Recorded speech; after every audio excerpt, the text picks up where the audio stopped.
A bit of a repeat form, the two people were here and Dr. Oshie. Right. Brandon and I, Oshie, that's okay. How do I know if it can hear her? It's good to If it has, is that the microphone? I do it over and over. Let's So- in stream and look at it. In stream will be. Before we do that, I'll just, it's live, I'll pull it up online. Yeah.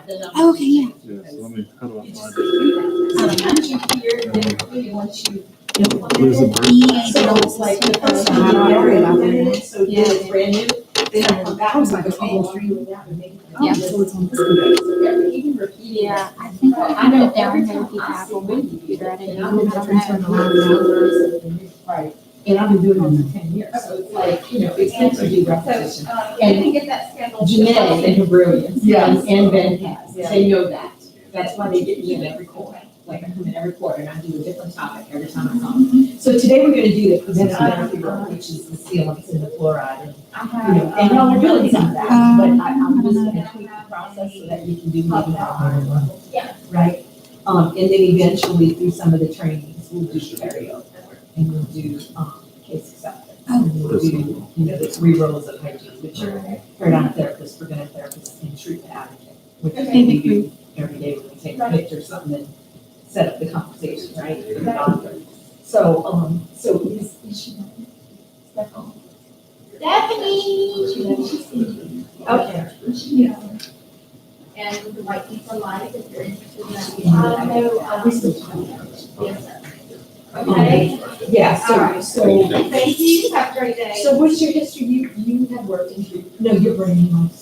No, that's Stephanie. That's Stephanie Granowski. Bye. You were at your practice. Well, I did, I worked in general for 10 years, Okay. then I went to Peto for 3 years. You don't want those enough to have been working out. I know. You look like you just got out of 14 school. Girl, you do not look that old. Well, thank you. That's really nice. Okay. I don't look as old as I am. No, you don't. No. Yes. I'm 63. So if I can help you at 40, then I'm 70. Look at that.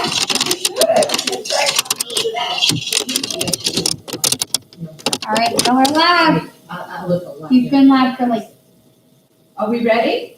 2 minutes now, so everybody's We're live. live. Okay, so they're recording this. Yes, you just love. Oh, can I share it How with you my mom? doing? and stuff? So I'm not gonna wear my mask, guys, because I'm sitting 6, and y'all be able to hear me better, right? If we don't have a mask on, y'all can ask. My husband had it, I've never had it, and I ain't gonna get it. I'm not getting it, and I take vitamins every day, and thank you, Jesus. I've been out in every plane around the country, and I've not gotten it. And quite frankly, at the beginning, I wasn't masked. Like, when it was going around in February, and I was all over the place. I think the first week of March, I'll be out for 5 days. The week- I guarantee you. The first week of March 8th, I was in Queens, New York with 8 practices. March on 3rd or Sunday. 4th. Then I flew to Chicago and I did 4 practices there. Then I went to Boston and I did 3 practices there and flew to New Jersey and did one in New Jersey on Friday, March the 13th, right? I remember because I was ordering toilet paper from the New Jersey airport that night because I was so worried that I wasn't gonna have toilet paper. You know, they was just scared about toilet paper. It was 10 degrees Celsius outside.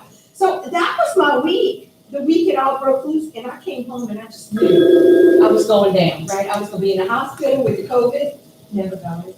Yep. The doctor I coached in New Jersey had it. Did not know. He kissed me in the parking lot when I left. And I did not get it. So I'm either really strong, What Or- blood type do you have? A positive. I've heard people with A get it really bad. It's my 40 years of Shackler vitamins and a great immune system. I'm convinced that that's Oh, what I I'm see. saying. Yeah, I've been on vitamins for 40 years and I just believe that my immune system is very, very strong. And I just haven't gotten it, but my husband. So you're not leaving it? I'm not leaving nothing. Had open heart surgery last August and prostate cancer 5 years ago. Barely had symptoms, never ran a fever, never lost his taste. He was tired, he slept for 4 days and felt like he had the flu. And then he woke up in 4 days and said, I'm fine. The test that comes back today, we didn't even know it was positive, but I'm quarantined. He's a principal at a school and they all have it. You know, so I said, you guys, go there. I don't want to see you, don't come out unless you're hungry. And I'm gonna leave the room when you come out. And we did, and I never got it, so it was good. All right, so let's talk about this. Let me ask, how much do y'all know about what we teach? with hygiene diamonds. I mean, I know Desiree and, bye. No, we got to do them, yeah.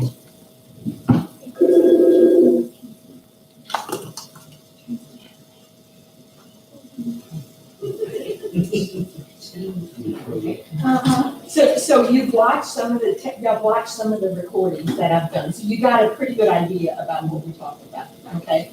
So I'm gonna take you today through the beginning of the preventive therapy presentation, which are all the diamonds, we call them, your fluoride, sealants, root protection, x-ray protocol. And then we'll end today with, the 20-20-20 concept, how to run an hour appointment and what the structure should be and when Dr. Oshie should come in and what should happen in a handoff. And we'll end with that today because that's the crux of what we do. The rest of that day is basically recall and recovery and that kind of thing. So it's not as involved with y'all. I want y'all to get the meat of what we do chairside, right, to take better care of these patients, okay? So Wendy Briggs is the author and content creator for this program. Okay, she owned the company Hygiene Diamonds for about 20 years by herself, and then 10 years ago when I came on board, she coached me about 14 years ago in my practice in Lubbock, Louisiana, right up the road. And we implemented the program and tripled hygiene in the practice, and all we did was change what we talked about, right, chairside with the patients, and started using risk assessment, which, you know, we introduced last time I was here. Which is a big part of that conversation. So we'll talk about that a lot today. And all of a sudden, patients were saying yes to services that I was never offering because we thought insurance didn't pay for it and they didn't want it, right? And we found out very quickly that that is not the case. A lot of people will opt to prevent. Why do you think I've been dumping vitamins down my throat? Because I don't want to end up with cancer or heart disease, right? So people will pay for prevention. They really will if they're offered an option for it. So I often say, you know, in these trainings, we are not obligated to sell any patient anything, but we are obligated to evaluate where they are, discover their problems, and then offer solutions, right, for those problems. That is basically what we do every day. It's what Dr. Oshie does when he does a treatment plan, right? We look at everything wrong and how we're going to get them right, right? So on the preventive side, that's the restorative side. On the preventive side, we do very much the same thing, right? We look at where they are, figure out what's not right and what we need to do to get them on an even ground, right, with the disease of decay. We do the same thing with perio, but today we're going to talk about decay because it is a serious disease and most patients do not think it is. You know why? It's the same thing with perio. It is asymptomatic, right, until it's in its later stages. So by the time a patient is aware they have a cavity, it's been going on, right, for a very long time. That process has been being fed by diet and some of the other factors that are there. So today we're going to look at what factors put a patient at risk. And if you just came out of school, they teach you this now. See, when I was in school, they did not teach us this. So you know what camera is, and you know about risk assessment and that kind of thing. They are teaching this now in school. I don't know to what degree, because I haven't been in a hygiene program in a while, but I think they give y'all a whole lot more information about how to talk to patients about, right, risk level and that kind of thing than they used to, even when you came out of school, right, which was 14 years ago. So 40 years ago, I just made 40 years, May 5th, I had a big old margarita on my deck by myself because there was no going to a bar, right, to drink a margarita with anybody. So, and still today, we have trouble going to the bar, but I had a big old margarita celebrating 40 years of being a hygienist.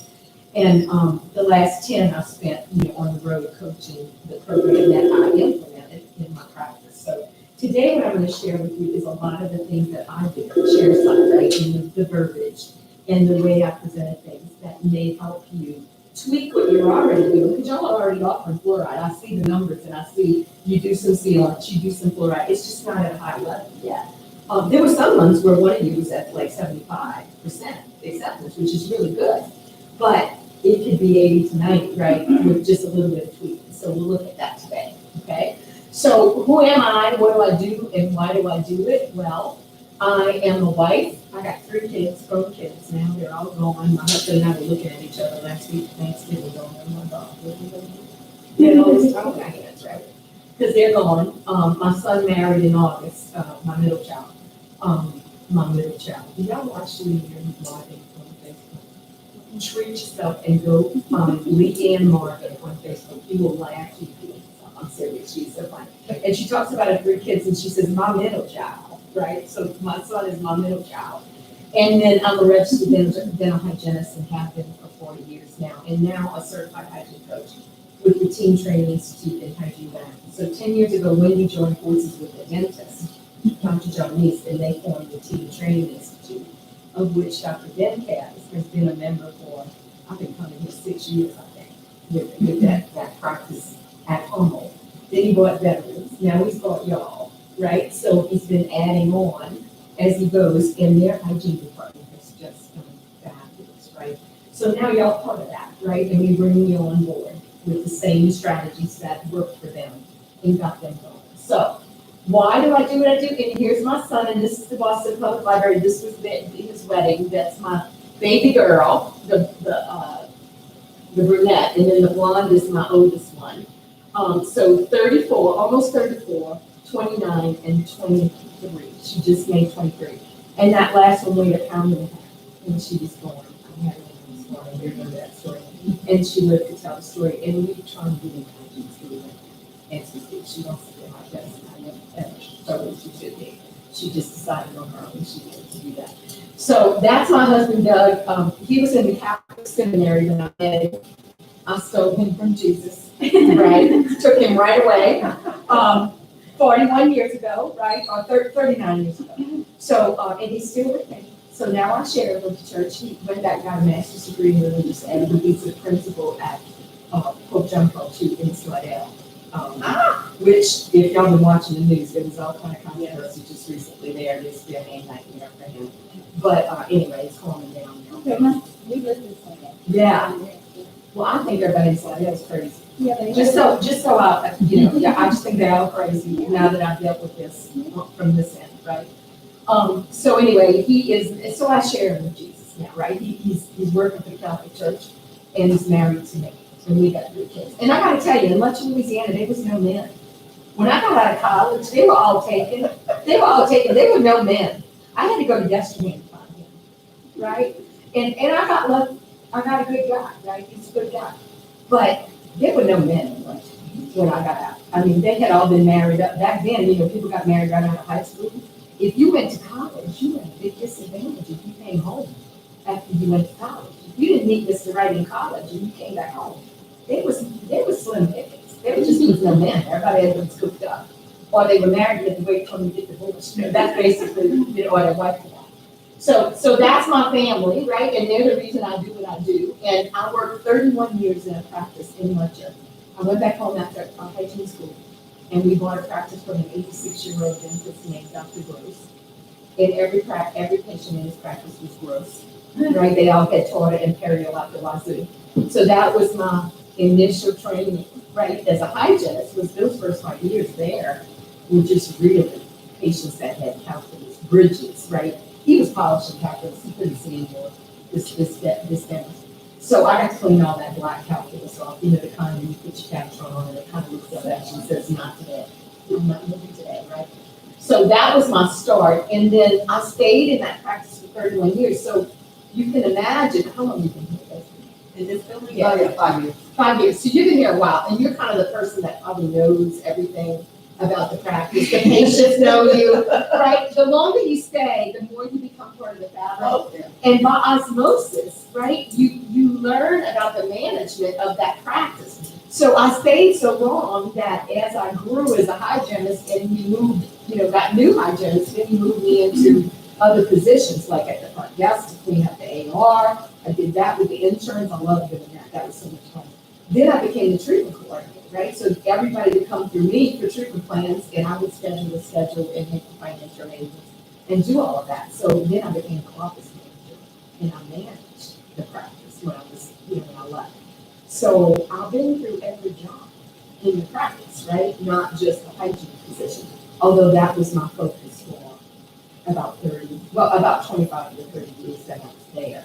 I was a hygienist, right? And then finally moved into management. So when you stay long enough, you learn everything by osmosis, basically. It just sinks in because you're just there and part of the fabric every day. You get to know the patients really well, and they come and ask them for it. you because you're the common thread, right, in the practice. So the other people might change, but the dentist and the office manager are the person who's been there the longest, or the staples, and that's who the patients look for, right? That's why it's so valuable that you guys have stayed, right, from the original practice, because they are the connection, right, to those patients. You came in after them, basically, right? So that's really good. They come here looking for that connection, right, with you guys.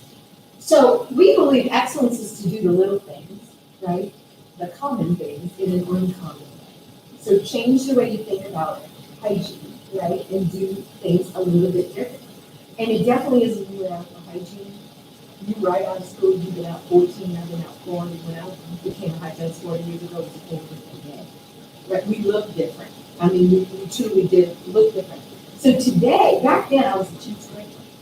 Basically, that's what we did, right? We scraped teeth. And I needed 40 minutes, 20 for scraping and 20 for visiting, right? Because I'm very, very, very gregarious, and that's what kept my patients with me. I didn't know that when I was a young hygienist, but it was the ability to communicate with these people and really become their friends that kept them coming back, right? Because they felt comfortable.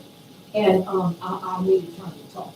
That was part of it. That was just a laugh at me. 40-minute performance, right? 20 for cleaning, and unless I was doing the 40 minute time. But today, we are expected to do a whole lot more than scrape teeth, right? We're expected to evaluate patients, especially with risk and that kind of thing. We're expected to take pictures of teeth and talk about the dentistry before he comes in the room so we can set up that conversation, right?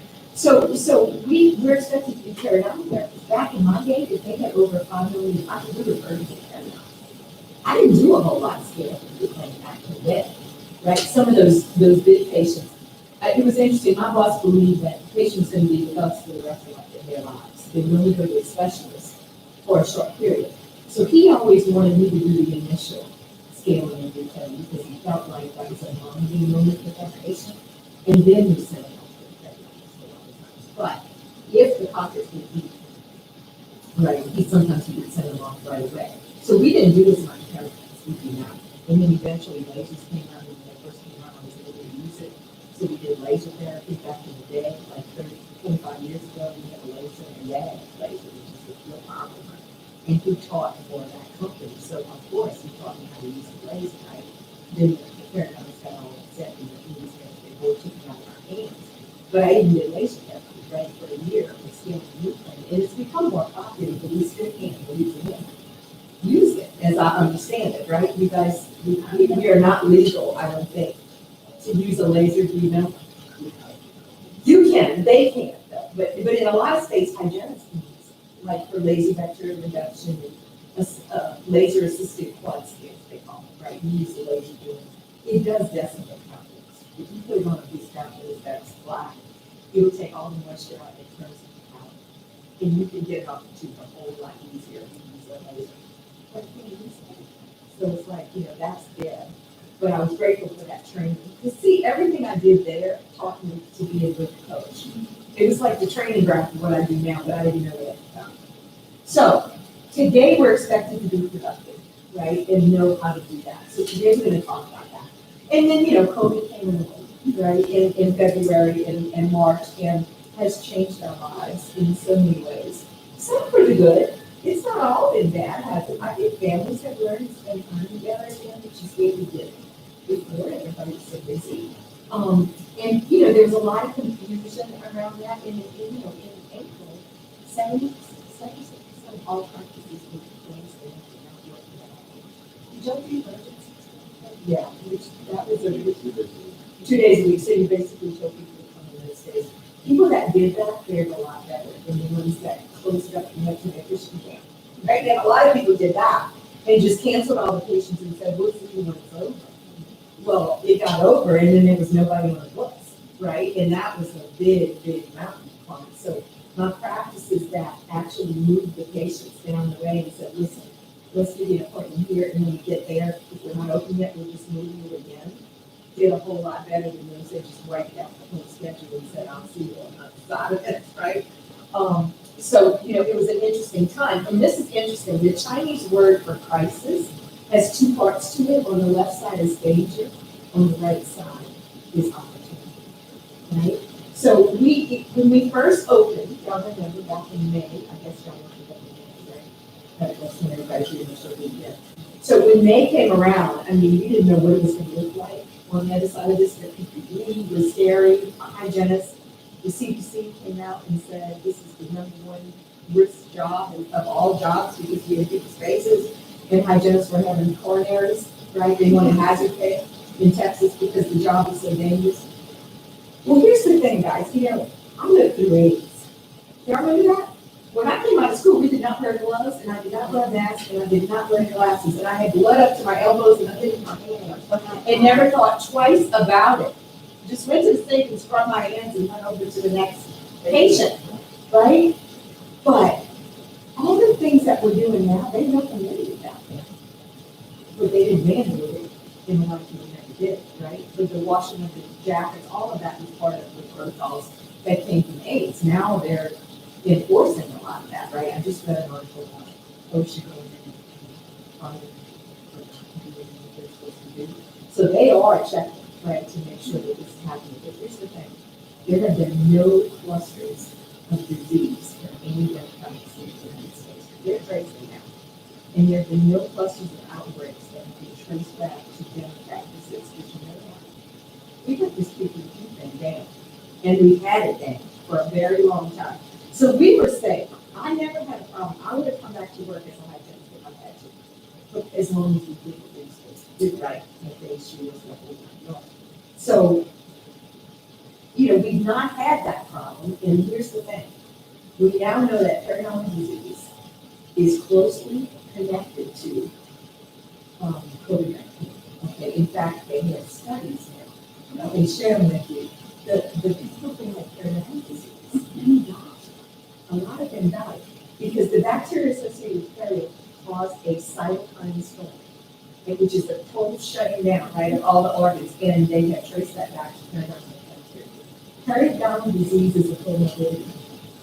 You don't know that term, right? We didn't know that term prior to COVID. I had never heard of the term comorbidity until now. So in PPE, we call that sterilization procedure back in the day, right? Now they call it PPE. I was like, what is PPE? And the PPE and the PPE, it was so confusing to me, right in the beginning. But now that's all part of everybody's language, and it's part of the general public's language, which is advantageous to us, okay, in many ways. So a lot of this cloudiness is clear now. We're on the other side of it. We've been open for 6 months, and we know what this looks like, and we're doing okay. CDC, ADA has said they will not shut down dental practices in call non-essential. Shutdown. They are not going to do that because of the link to periodontal disease. People are out of trouble with their period or at risk for contracting COVID and not surviving it. So yeah, we got to keep this in mind. Even hygiene will stay open at least for the period patients, right? They may not want routine cleans, but to me, it's all the same. People with not getting their routine clean, some of them get out of control and do too. And if the blood's coming out, the blood's getting in the bloodstream, then we got a problem, right? So I really think that if we do have another shutdown, we're not going to feel the effects of it in the way that we did this last time, okay? So I had 3 revelations during COVID, okay, 3. The first one is not everybody is hurting financially. Even though we think everybody is, because on the news, all you ever hear is 33% unemployment and that kind of thing. But the reality was, during the COVID, I was the only one employed in my community. My husband worked full-time for my debt and ran the school and got paid full salary. My son worked full-time from home, still does. My daughter worked full-time from home. Everybody works in my family. And they got a student. And my thing is, why would they want to give us this check that cheaper? If we don't ask, they never will, right? So don't think that people sitting in front of you don't have money. That's not our job. Our job post-COVID is the same job we had pre-COVID, and that is to evaluate these patients for where they are and offer these solutions to the problem. You take your brain out of this emotional connection and assuming, right, that they don't have money. Don't do that, right? Don't assume, because a lot of people are just trying, and you know what, even if money's tight, they would prefer to prevent disease than to get it and fix it. And that's what we do, right? Now, the second thing is there was an urgency created because everybody had shut down. So when the officers were not available, there were a lot of people out there going, oh my God, what am I going to do with my toothpaste if they can help me fix? So that urgency was carried in when we opened again, and I do believe it's what fueled a lot of the big months that people had, like in June, July, August, September, and then we hit October, which was 6 months for April. It was a nightmare, right? Everybody slowed down tremendously. But the momentum from the shutdown did follow us back in, and that was a positive thing. And I do believe people feel a little bit differently about getting things done now than they did before. Okay? And then the third thing was everybody came on the front row. And I think that conversation about cardio is easier now because you can look at somebody and say, this goes. You got an active infection going on in your mouth, but if you don't get self-control, you have a higher risk of contracting COVID-19 and not recovering from COVID-19. That is a true statement. Okay, so they may be more willing to move because of this connection that they have. So I call it the global conversation. Everybody knows about immunity now and its connection to the body, and the fact that if you have cancer, you have heart disease, or you have a stroke, or you have diabetes, that is taxing the immune system that you need to fight off what's out there, right? So let's get that under control so your immunity is working at the level it's supposed to be working at. Make sense? So that is a really good thing from the carrier perspective, because we have a hard time with that conversation, don't we? Don't they just look at you and say, I'm getting 3 weeks, not even certain days. They do that every day, don't they? After you say, Been shot. Everyone. they move forward. That's because it's a post-COVID world. Yeah. It's really true. That's what's driving that, you know, so great. I'm so glad to hear that. It has become easier to have that conversation. So here's the thing, guys. Steve Jobs, right, changed our lives. We can't live without that thing. Sitting next to you. We did not know we needed it in our lives prior to Steve Jobs coming up with the idea and getting a vision for it and putting it out there. Now none of us can live without it, right? So he truly changed the world, but he was not a nerd. Wasn't he? He was a square peg in a round hole. He was a nerd, right? He was the Big Bang Theory. Truly was. And he said this, you know, here's to the misfits, the crazy ones, the ones who live outside the box and on the fringe. He was one of those.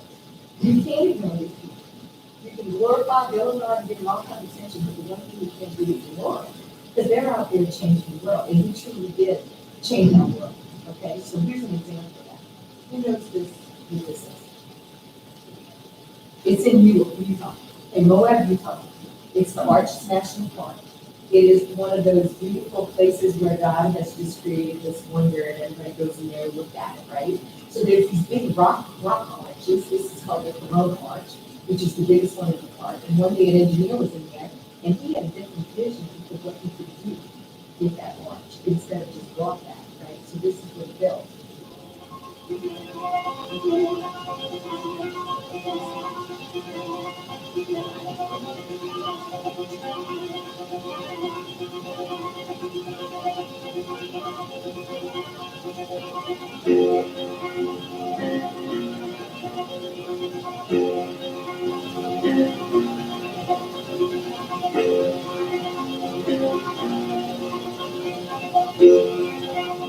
So he said, oh, I think I'll build a rope swing.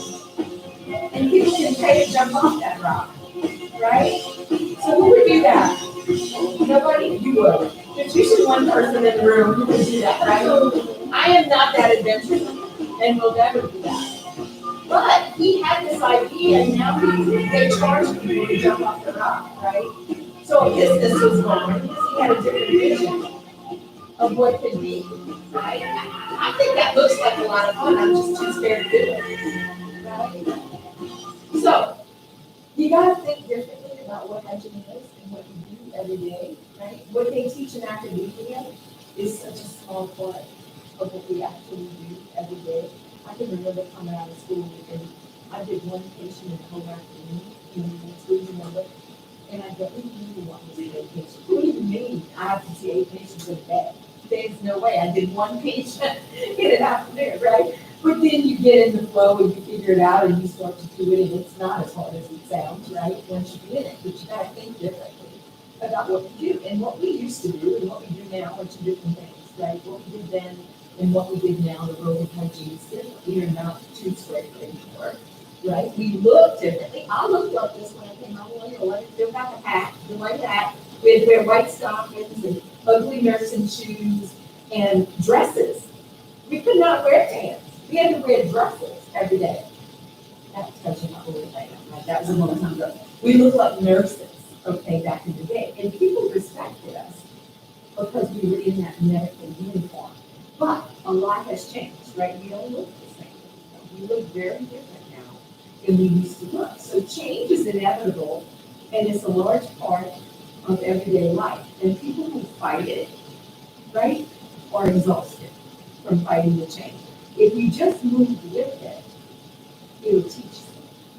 That's what I learned. The more I resisted going in a certain direction, that was the direction I needed to go in. So I was and grow, right? So don't fight it. Go with it. And today I'm going to teach a new way to look at what you do. So we're going to turn caps on there and put your head through the ways about what hygiene is. Because sometimes you just need another perspective, right? And here's what I know. A little hint was going that your resistance, right? Doesn't take a big change to get a different reaction from the patient. Sometimes it's a word, it's a phrase, it's the tone that you say it in, it's what you say and how you say it, right? People who talk to patients all day long, and I'll do it, right? It's sometimes the difference between getting to say yes or no is simply changing what you say, which is really easy, right, to do if you practice. So little hinges swing big doors, and small changes give a different result. Kind of like this.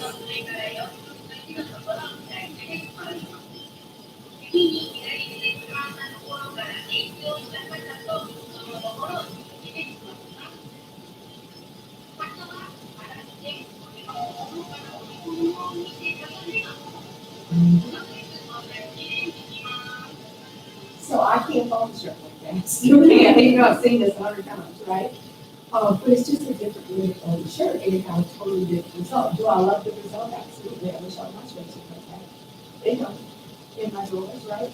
But it's just a matter of changing the way you do it, right? So how can you elevate patient care and be more productive in hygiene? So these are what the jewels are about, right?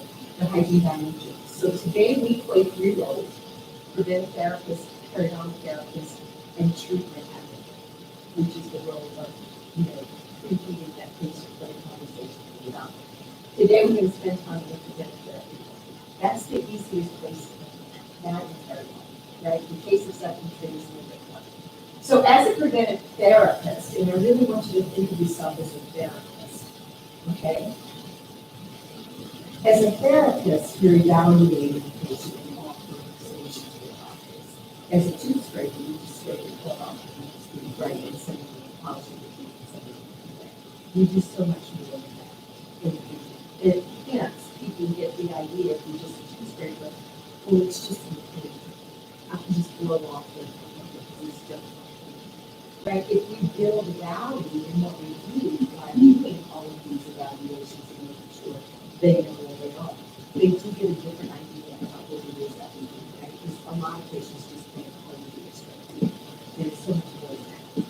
So as a therapist, we work from this, idea. Patients deserve the very best that we can give them, irrespective of what it is. Because sometimes that is not the best, right, for the patient. So we teach the systems and the verbal skills to help hygiene teams present these preventive services. The what to do, the why you need to do it, but more importantly, how you do it. That was the missing piece for me, right? What's when you taught me how and what to say and how to do it. Then I got dangerous. Before that, people had said to me, you know, I'll figure it out. Here's why. But I never knew how to say it. I never knew how to do it. And when I finally got that piece, then it was easy after that. So I'll teach you a lot about how to today. So patients are interested in prevention, right? They take vitamins. Women grease their faces every night so they don't get old. Right? The moisturizers and all kinds of oils and lotions. We do that, right? So, yeah, they're interested in prevention, and they will pay for it. A lot of people, a large part of the population now believes that prevention is good. The medical doctors do not provide us with that. They provide the fix once it's broken, right? That's what medicine does really well. But a lot of people know that if they do better on the front end of that they will never get sick and have to be fixed. And that's where they need to live. And that's what we're trying to do is get in the way of the disease process before it happens, right? So same-day preventive services are our solution. If the problem is risk and they're on the road to decay, the solution is doing a preventive service that will help them prevent the disease very quickly. So if we increase that level of service to the patient, production will always follow, right? That is the bottom line. Don't focus on the number, focus on taking care of who's sitting in front of you. And when you do, and you do that at a very high level, you don't know all this is where it needs to be there. You don't have to do that. For me, it was perfect. Some days. I mean, I just didn't have to think about it. I just would do whatever they needed, and then they would remember their model. Right? That's how that production is created. So we want to do this and maintain quality, right? And actually, what we do is increase quality when we offer services to patients that they didn't know they were eligible for before. So how do we treat the infection of decay? Okay, decay is an infection. Okay, we don't think of it as an infection because by the time we see pus, right, with a tooth decay, it's way down the road, right? But the early stages of decay are an infection. There's a bacterial component called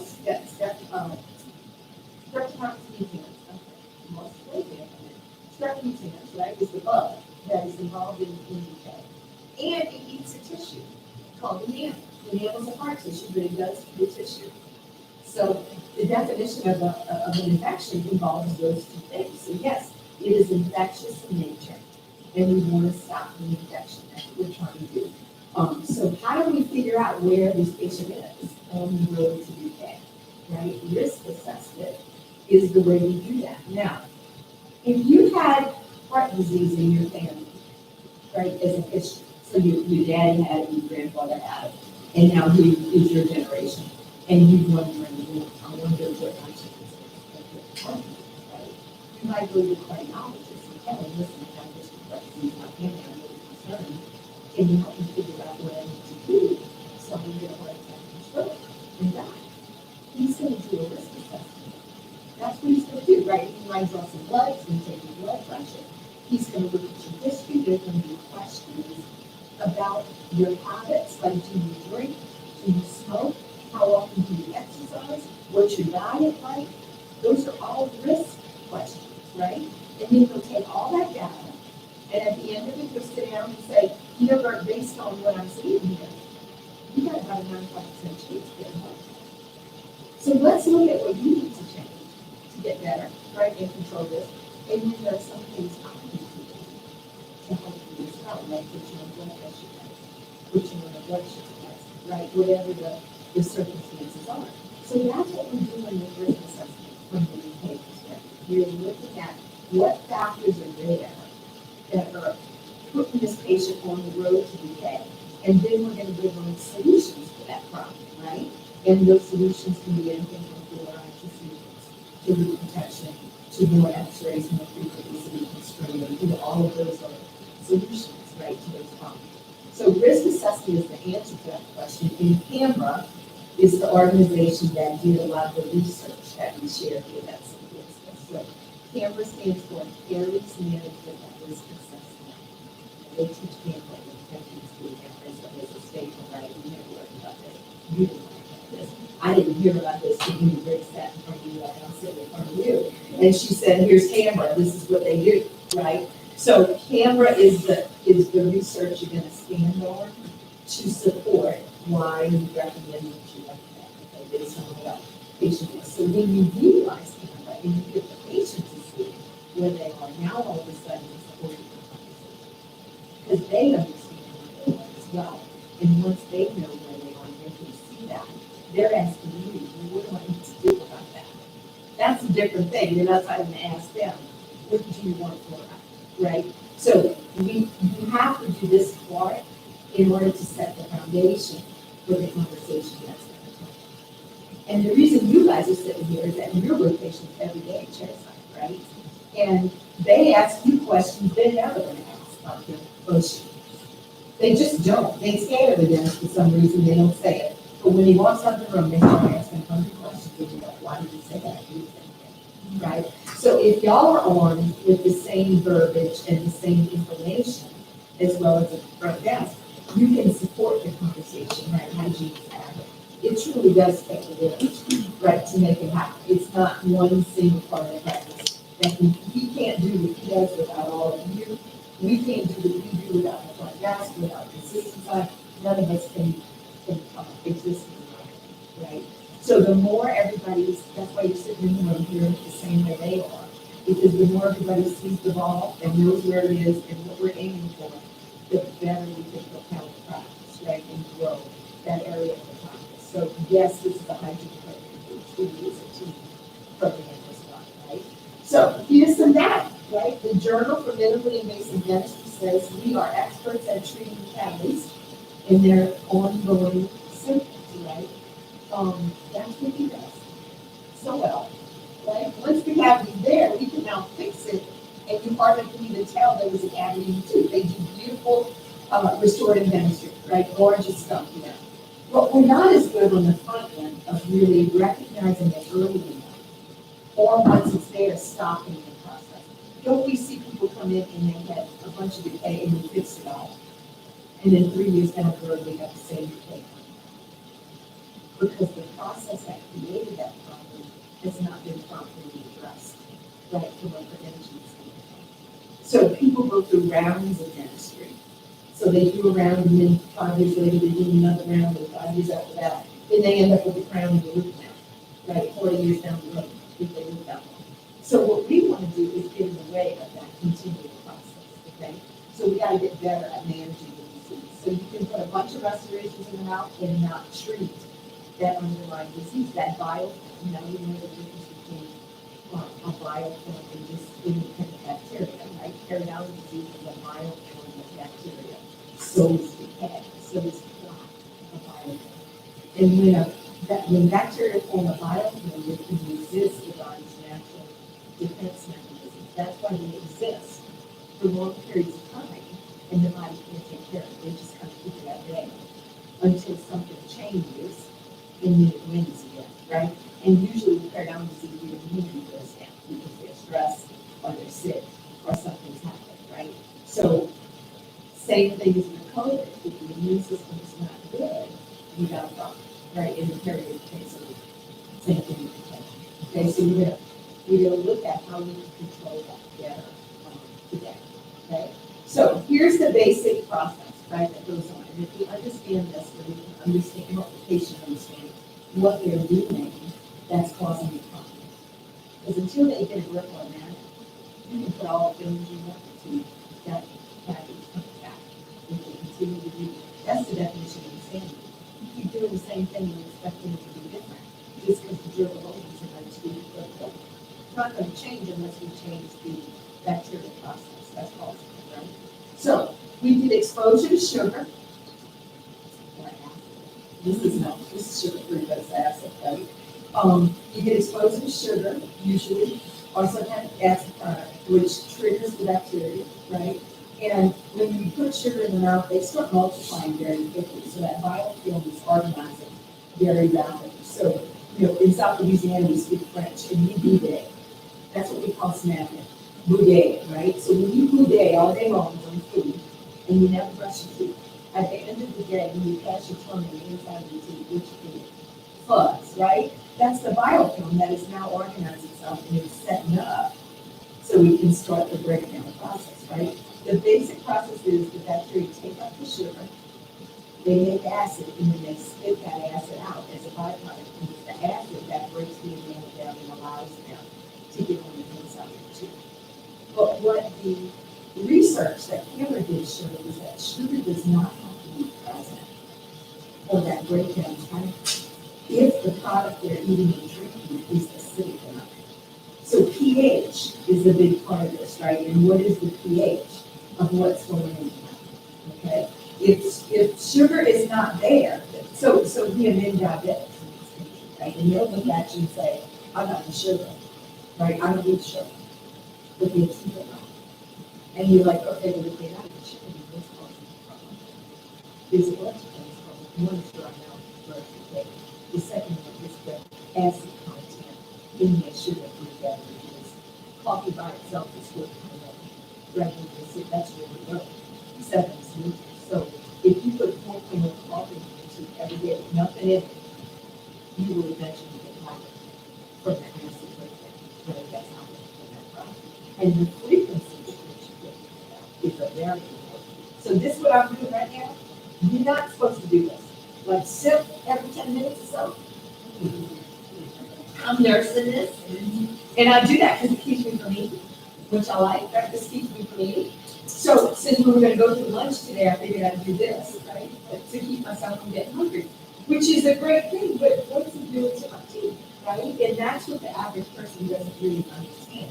Every time you take a sip of this, the pH in the environment dies to below the level where it breaks down. And then the minute you start recovering from that, we take another sip. So we dive again, and we do that up and down, right underneath the line where name breaks down all day long. So patients are not aware of that. And then they come in and go, well, I don't know, I don't need sugar, I don't know why you do that. But when you talk to them about what they eat and how often they eat and what they drink and how often they drink, it becomes very apparent very quickly, right, why they're eating habit. So that's a large part of what we do, something identified, right, those things that are going to process happen. So when the pH drops, the enamel breaks down at 5.5 pH, root surface at 6.5. I know they teach on that in school, right? So 5.5 and 6.5, root surface is even more than enamel. That's why the elderly patients like they got dry mouth disease. Ever says that's extreme.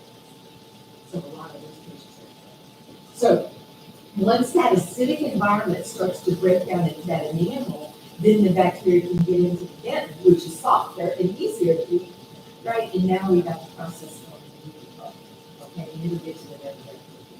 So it was the pH. That's what Cameron discovered. It was the pH, not necessarily the ability to put sugar, that really fed that process. They got out of balance and fed the disease process. So how at risk are patients? That's what we're trying to determine, right? How do we determine where they are? I think you'd be surprised. And you normally when we do, I know, right? Everything you eat and drink is up on that X, or here it is, right here, right?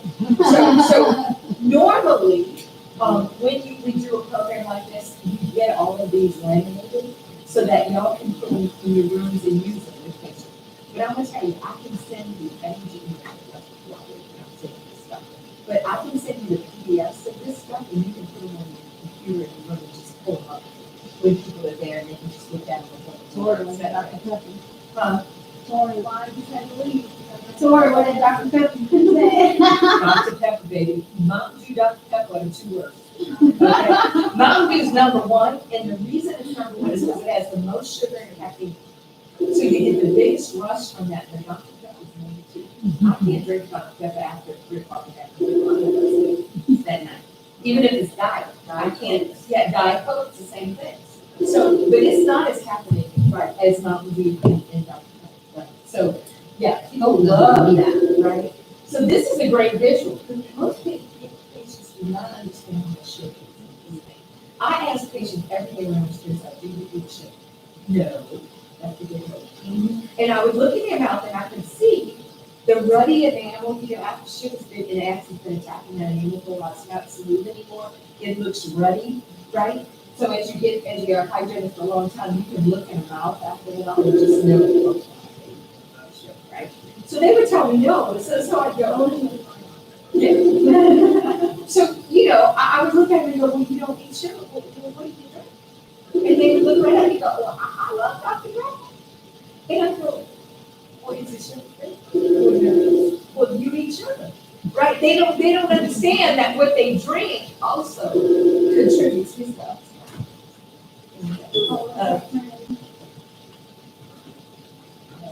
They have a lot of patience today. We're gonna train. All All right. right. So flipping No. this, flipping this up for somebody and letting them see this, I think is very telling. A lot of times they don't realize it, so this is a big part of it. This, see, guys, people are visual. If you talk to them only, they're not gonna hear half of what you say, and they're not gonna retain it. So 87% of patients need to see it to believe it. So that's why the camera is the best tool we ever had, right? But putting things up like this, the probability that they drink something on this list is pretty good, right? Here's the monster drinks, right? This is a new one. This is the sugar content, and we'll look at the pHs of these in a minute. They're worse than a Coke. She said not one. So this is big, using that, and there are some sugar shoppers, right? Even milk has sugar in it, it has lactose, right? People are lactose intolerant, that's the sugar, that's in milk. So coffee in and of itself has 0 calories, right, with nothing in it, but the pH is 4, which is extremely acidic. So people who drink black coffee all day, like I've had people look at me, I drank the whole time since this morning. Right, patients who come out, they have black stain on them, they do that, like they smoke here about their coffee. Oh, how much work do you do for it? It's 10 o'clock in the morning. So a lot of people do that, right? So chocolate milk, all of these teas, vitamin water, all of these things that they think are good for them, Powerade, Gatorade, all of those things are extremely acidic, okay? And here's my story. Okay. The white chocolate mocha, That's my favorite. right? The venti, which is the big one, is 18 teaspoons of sugar. And it's got coffee in it, which is 4.0, right, on the pH level. So this is a problem, and there's some other ones. I'd be curious to know what the McDonald's one. You ever had one of those McDonald's frappes or whatever? Oh my God, they're so sweet after throwing it.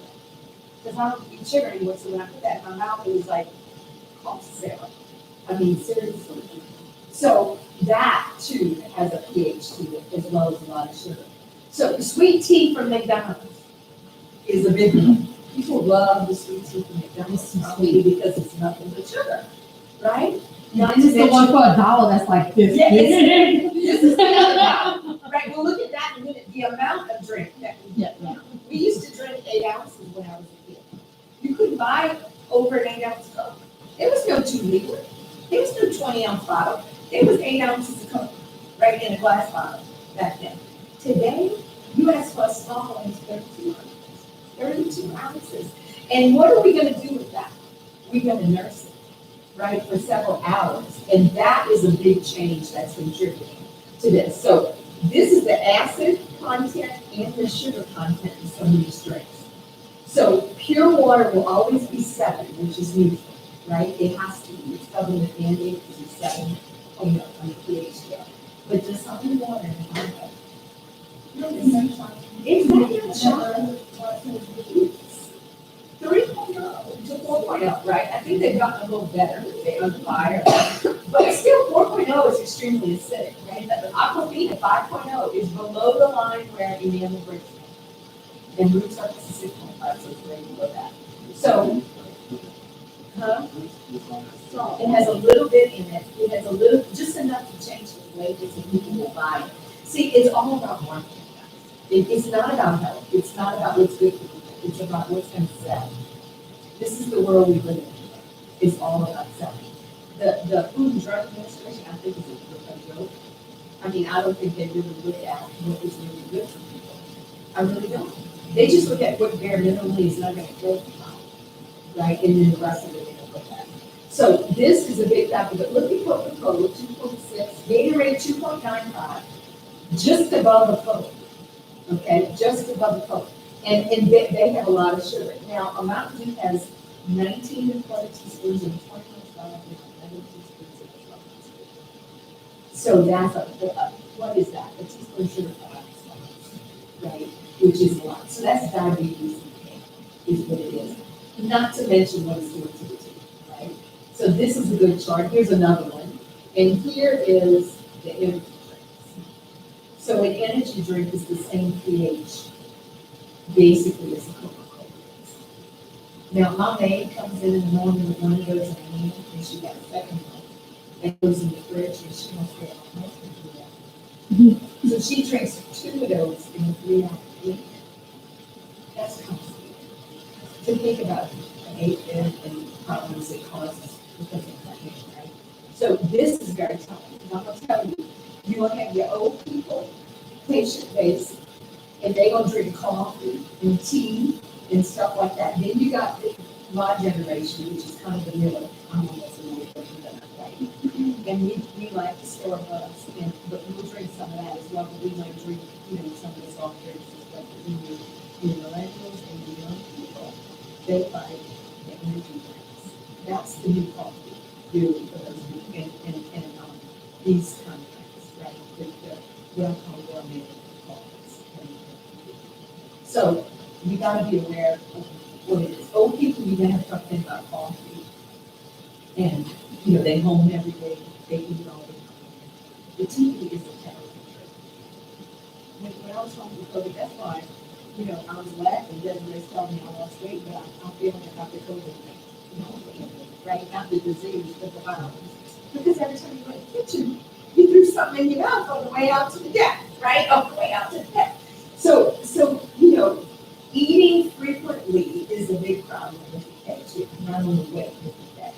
So we have to help them get in touch with it, that's causing the problem. And this is the new technology. You go to McDonald's and you go to Hawaii, you say to one another, what's the question? Would you like a medium or large now, is what they ask. They used to, they don't even offer small. They used to say, do you want to sit beside you, and then they got seafood, right? So now they just say medium or large. And the large is like 48 ounces, right? It's gigantic. It's enough Coke for 4 people to drink. It really is. So this is a new phenomenon that was not there years ago that has come about, right? Because of the fast food industry and what they've done. We did not have McDonald's in the town. We did not have Burger King. Now we have Sonic Drive-In, which is next to a office. And Sonic has what? The Route 44, right? Which is a 44-ounce drink, right? So here's this. This is a science experiment. This is the sugar content in some of these drinks. Mountain Dew is the king of the mountain. The big drinks. If you're going to have more liquid in the glass, you're going to get more sugar. That's contributing to the obesity factor in the diabetes in this country, right? Not to mention two people. So there's Red Bull. All of the little drinks that are little drink. And I was guilty, guys, so I was just thinking the lunchbox. So with the straw. And I used to tell myself, geez, what do you mean about say? So, I drink the Kool-Aid too, right, as a mother, and I knew better. But it's marketing. We all drink Kool-Aid, right? We do. So this is a problem, and we have to let people know. And see that little water bottle in the end with that little bit of sugar in it? That's not one of those sweetened waters. That's just the regular water. And that changes the pH. No. So, yeah, they do what they have to get people to buy their product. Dasani is markedly more salty to me than the other waters. If you taste it and then you taste it, I don't like it because I find it salty, right? But it's the number one selling one in this country. You know why? It's only right. So here's the sugar chocolate ones again, right? Oh, I'm sorry, I repeated those slides. Okay, and there's the kid stuff, right? I'll send you I know, right? So Spree, Smarties, right? Those little Smarties. When I was pregnant for my last child, my baby child, they sell those by 1,000 in a packet. It took me 9 months to eat that, but I ate every one of those 40 packs, 1,000 of them. Right now, I'm 62 and calorie free. I don't have calorie, I gotta see what I'm doing in my head. But the whole idea was, the sugar that I ate in a 9-month period. I was lucky I didn't get the, what do they call it, gestational diabetes, right, is what you get. And go do that test. I'm lucky they didn't put me out. So there's a problem. All of these candies, on the end over there, that is a product called Warheads. which you know it. And it's terrible. It's sour and very sweet, and it's so acidic that kids burn their tongues with it. Like they burn holes in their tongues because of that stuff. So that is right above battery acid. Most of these are at about 3 to 2, and the second group, which includes Altoids. Altoids is an adult thing. When you check it out at the CVS, that's where the Altoids are, because they want you to buy it, right? People pick up stuff in that little rack, that's what I said, marketing. But Altoids are real problem, okay? And a lot of people suffer, especially if they have one disease, they know their blood doesn't stay good, a lot of people suffer that disease, which can be so detrimental, like from the acidity standpoint, low sugar. So, decay in kids is now a pandemic. We now know what a pandemic is because we're living through one, right? It's worldwide. There's vertical transmission of the bacteria from the parent to the child. Before that baby's a year old, they find bacteria in their mouth. So how's that happen? Well, they share spoons. We think it's our kid, right? So we can share the spoon with them. Bite in my mouth, bite in your mouth. That's what they do. I see it out in public. Or they kiss them. That's another way. The third way, the spoon is a big one. And my mom used to do this. She would take she'd heat up the baby food and she'd put it in the infancy. And I want you to do this again. She would pick up a spoon and punch it to the inside of the lip to make sure it was cool enough to put in my baby's mouth. I never thought about that. She was putting her bugs in my baby's mouth. And when you think about periodontal it's bad enough we give them the cavity bugs. But if you got the bugs, you give them those bugs too, which is not good. So we know that. And then the third way is the pacifier. You ever see a mom take that up off the floor and lick it? Don't never do it. I mean, that is gross. I don't think I ever suffered. I mean, I never licked off the floor, but I see people do it all the time, right? So here's the thing, guys. They did an experiment that this Academy of Oral and Health, which studies this, right? Did an experiment with 2 groups of pregnant women. One did not get any kind of antibiotic, right? Then they had this group that they treated with Zyme, which is arginine and antibiotic. That's what you give people who don't want to do about it. Xylitol, basically, right? So they treated these pregnant women with bone 3 to 5 times a day. Therapeutic grade xylitol, which remember is 25, not part. It's not part of the This was like Spry or something that was really therapeutic. 3 to 5 slices a day, and they would chew that and swallow the juice. They started that from the time they got pregnant, and they took that until the baby was 2. Then they tracked those babies so they would get in the permanent roles and they set in the baby center. So there's a lot you can do, right, to help that, even from the early standpoint with these mothers, but they don't know. So we need to educate them about that. So there's the water chart, okay? This is one, I have another one that has like the bottles in pH levels.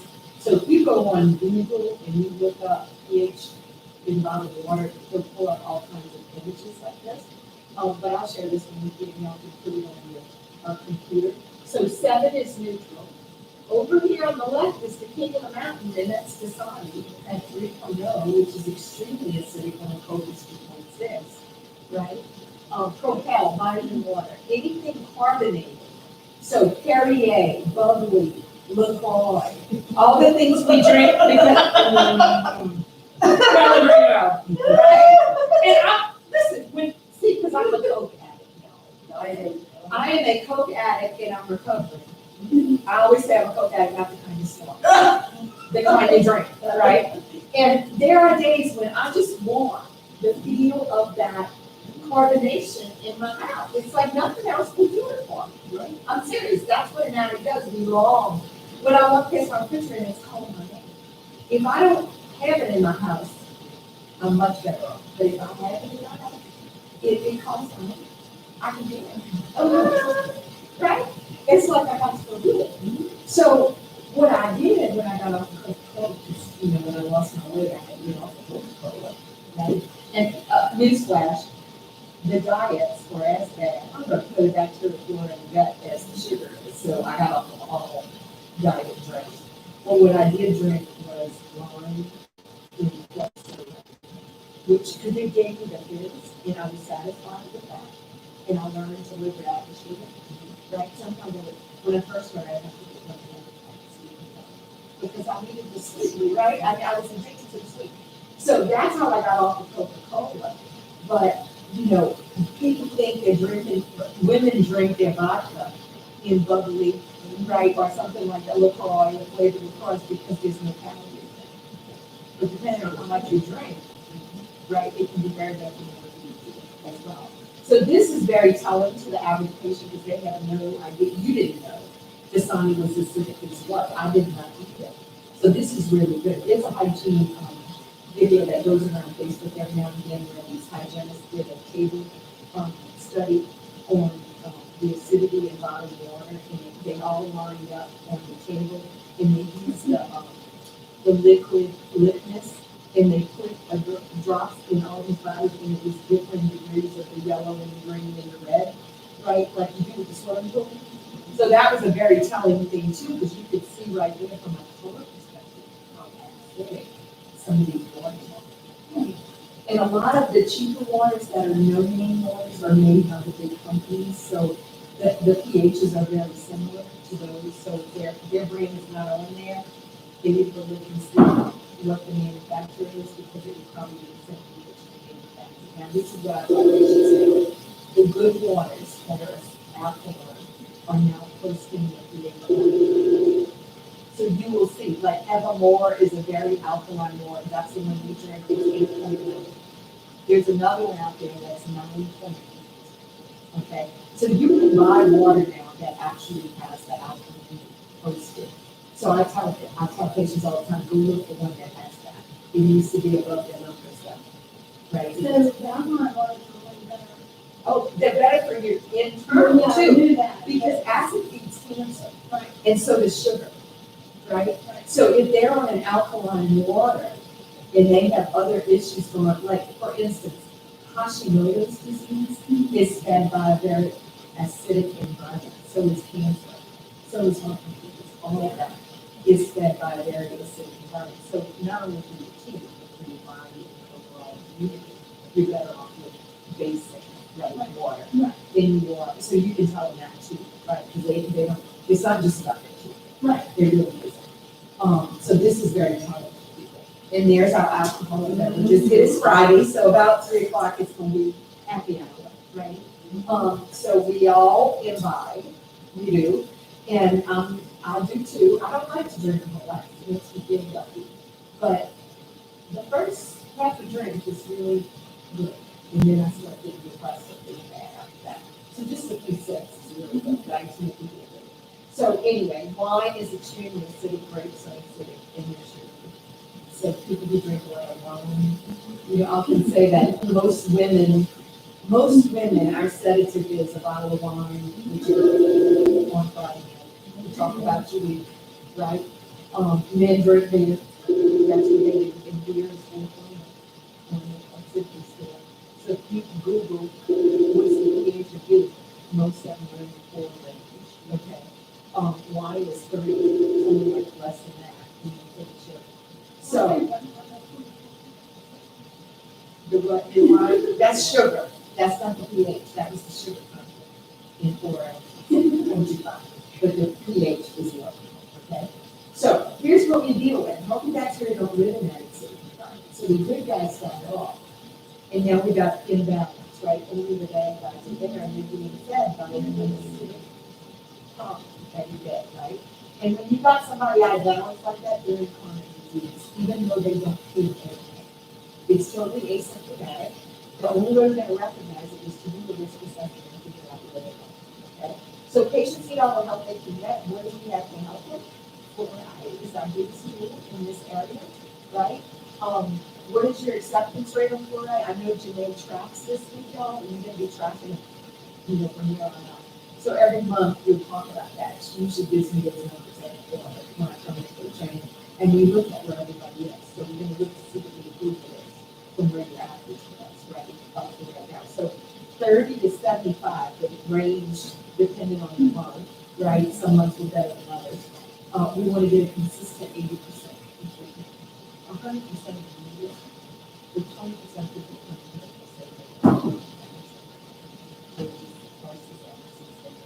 There are people that you look at and go, why did you? But why do you think if you're gonna do this about stuff, right? 20% of people are like that, but the other 80%, right? I mean, the other 60%, you can educate, give a choice in a lot of things. And 20% of them will say yes, no. You know, it's easy ones, right? So perception reality, right now, y'all are teetering between 35 and 70, depending on the month. But sometimes we think we're doing better than we are, right? The numbers are really so you're gonna feel like you're doing a lot of good on it because you're but the only thing that really helps is yes. And that's the person who wants that and pay for it, right? So we talk that, right? So perception versus reality, because sometimes what we see is not real, like this.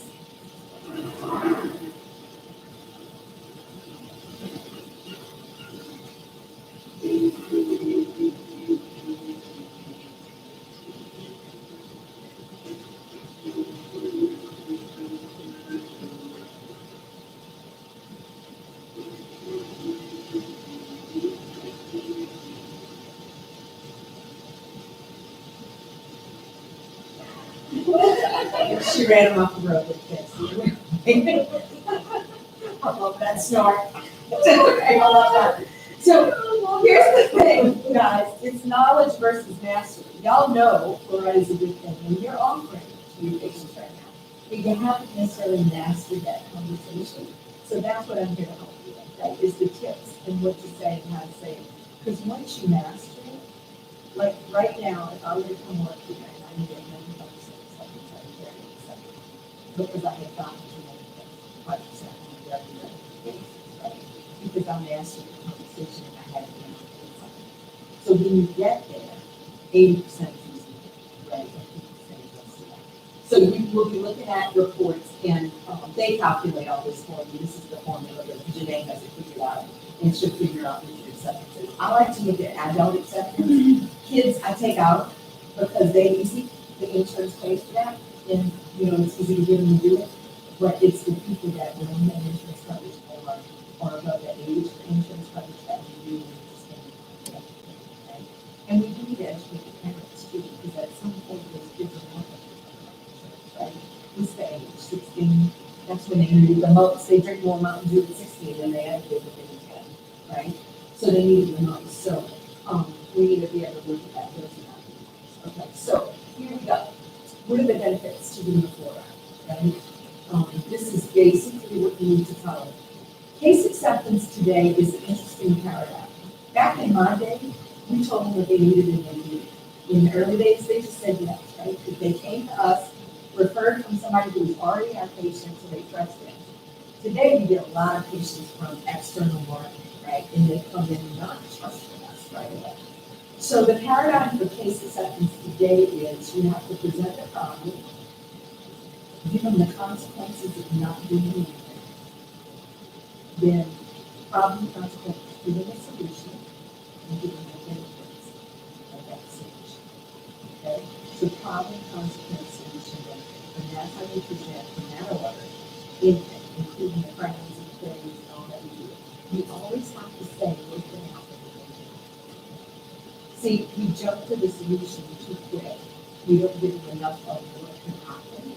That's part of establishing why they need to move forward. Okay?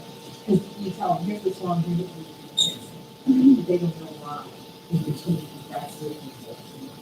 Okay? So, these are some of the benefits, right, that you would give for 75% reduction in UV. This is Gordon Christensen's CRA, Clinical Research Associates. He's well respected in the field of dentistry. Most of the time when Gordon Christensen says buy it, a dentist does, right? Because they trust his research. So CRA studies show a 75% reduction in new decay in patients that have a regular fluoride when they do their teeth. That's pretty big for somebody who's got 10 factors, right, that are contributing to a disease. So that's a benefit. We know it will help prevent root caries or cervical lesions, right? That's the number one enemy of their adult patients that are able to say, oh, if they don't take the drugs, they probably have. Okay? It reduces sensitivity. know that they help seal off those dental tubes so they have less sensitivity to cold and that kind of thing. So a lot of offices, that's the only reason they want fluoride is to make people feel sensitive, right? And then it prolongs his work. That's a huge reason. We don't want him going from round 2 and round 3 and round 4 and dentistry keeping out there. Isn't it very disheartening when you look at your crown, it comes back with marginal cavities around the margin, right? That is not fun to have, because they always think it's your fault. The patient never thinks it's anything they did, right? It's your crown, it failed, or your filling failed, and most of the time, it doesn't have anything to do with that. It has everything to do with all the trash that's going in their mouth every day, the fact that they don't brush when they go to bed, or they don't floss, or it's a habit-driven thing, right? So see, the more we educate them on the phone about what can happen, the less they're going to blame the doctor when something goes wrong, because they're very well aware of what they're doing, right? And they're guilty about it. Guilt is a big one for all, and fear is another one, right? And then today we got varnish, which tastes better and easy to control and put where we want it to go, right? Yes, they don't want it to be really too, but I don't like the feel of the hamburger either, but I get one because I'm experienced. And that's what I tell people, right? We don't like a hamburger, but we don't have it. Nobody signs up for colonoscopy because it's fun, but we certainly have them because they're necessary, right? That's kind of what this is. If they're at a risk, it's a necessary evil, right? And you have to put it in perspective. So, here's the thing, fluoride on every patient who sits in front of you for a treatment. There's nobody who's exempt. It doesn't matter if they have pneumonia in 20 years. If the factors are present and you can prove the disease process is happening, right? Even though they haven't had diabetes, we have that, right? And you need to do a risk assessment in order to determine where they are. Because I'm going to tell, I'll give you a perfect example. Me. If I sat in your chair and you looked at me, I'm 62, I never had a cavity in my life. Perfect set of teeth. I got a seal on every tooth in my head. I don't have gum disease. I'm a class 1, right? You look at me, I'm a class 1. You would look at me and say, but when you do a risk assessment, I'm an old lady. So I'm looking at now, I'm going to take drugs that I don't know because I'm old. I'm dying. I have recession now just because it's happening because I'm old. Right? You don't start to pull away. And besides your teeth, it doesn't have anything to do with the poor brushing habit. It's everything to do with the fact that I'm 63, almost 63. So now I have a little lip exposure, and I like my shit on. I'm just seeing that things. So those are 3 big factors that put me at moderate risk for decay. And here's my motivation. If you look at me and you say, Bert, you know, I know you never have problems, you haven't provided that stimulus, but these doctors are present, and you know that people that have these doctors end up getting decay. So my motivation is I can learn at 65 or 64. So of course I'm going to say, well, yeah, let's do that because I want to get my first calculator. So don't assume they don't want it just because they never had time. You have to do the risk assessment and offer it as an option. Right? If you just, I call that cherry picking. If you cherry pick who you're going to offer it to, your acceptance rate is going to be extremely low. Right? Because you're going to miss a lot of people that really do need it, but you're not talking about it because you need it. So you've already made up your mind. They don't do that. They don't do that. Don't do that. Rely on the assessment that you do and feel like the doctors that are present and the science that tells us that yes, they are on the right. Okay? So in-office fluoride benefits any age, not just children. There used to be the old adage that kids ate more candy than adults. That is not true anymore because we all do this, right? Everybody does. And I'm going to tell you, I know a lot of adults who eat sugar all day long and then eat because they're full from eating the sugar and drinking the drinks and doing all that stuff. So they might eat 1 meal a day. That's healthy. The rest of it is junk. I know a lot of people that do that. A lot of people. You know what I'm talking because they want to. They didn't do that all day long. So, do you provide a professional strength fluoride to everyone who gets taken? So, are y'all offering it across the board right now? You pretty much are. Okay, good. That's right. Varnish is the best thing you can use, right? we'll take a look at that. Here's the uptake on fluoride varnish. This is after the first 2 hours of application. The average fluoride varnish has 22,000 particles per day. That is big, right? Over time, 2 cases per pounds. So a very, very big discrepancy there. And in the first 2 hours after application, at least half of that is being. So it's fast acting, right? It gets more in the body. So who really needs fluoride? Everybody, right? The big question is how good the insurance doesn't pay for it. So Canada is the answer to that in doing a risk assessment and helping them see where they are. It is prevention instead. Okay? So here's what they're trying to decide. Why should patients choose preventive services that aren't covered by insurance? Especially those people that you offer it to and they've already said, right? The only thing you have to spend on is the risk assessment. Right? So here are the factors that put somebody at risk for disease. Okay? There are 21 of them. The APA in Canada has created this list of things that can be present that put people at risk for disease. Okay? You learn this in school. This might be a little bit new to you. Some of us, you know some of it, you don't know all of it. Okay? So the 3 front runners, okay, these are the 3 front runners. I fished. They had 3 or more cavities in the past 3 years. So we've seen a fisher. That is everything. Suboptimal fluoride exposure. So if they look at you and say, I'm using over-the-counter toothpaste and it has fluoride in it, 1,000 plus communities has increased. Okay, so that's not enough to be prevented. So you can look at it and say that there's no in this toothpaste. Okay. So fluoride, suboptimal fluoride exposure is a big problem in most patients that do not get them. Okay. And then zero stomach are probably not the same. Okay. With the increase of drugs, right? And these are all the other factors that are there. And it's everything from family history to what do you eat, how often do you eat, what do you drink, how often do you drink. You know, they may have medical conditions that contribute to the decay process. Okay? All of that is there. Bulimics and anorexics, right? They throw up.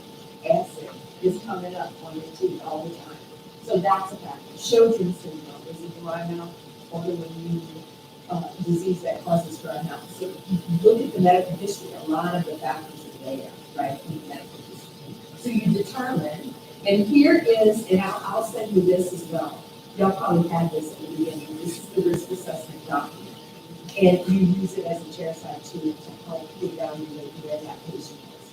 And basically, so I'll go to the other side first, because this is the part I like. Basically, this is going to help you get in touch with what they have.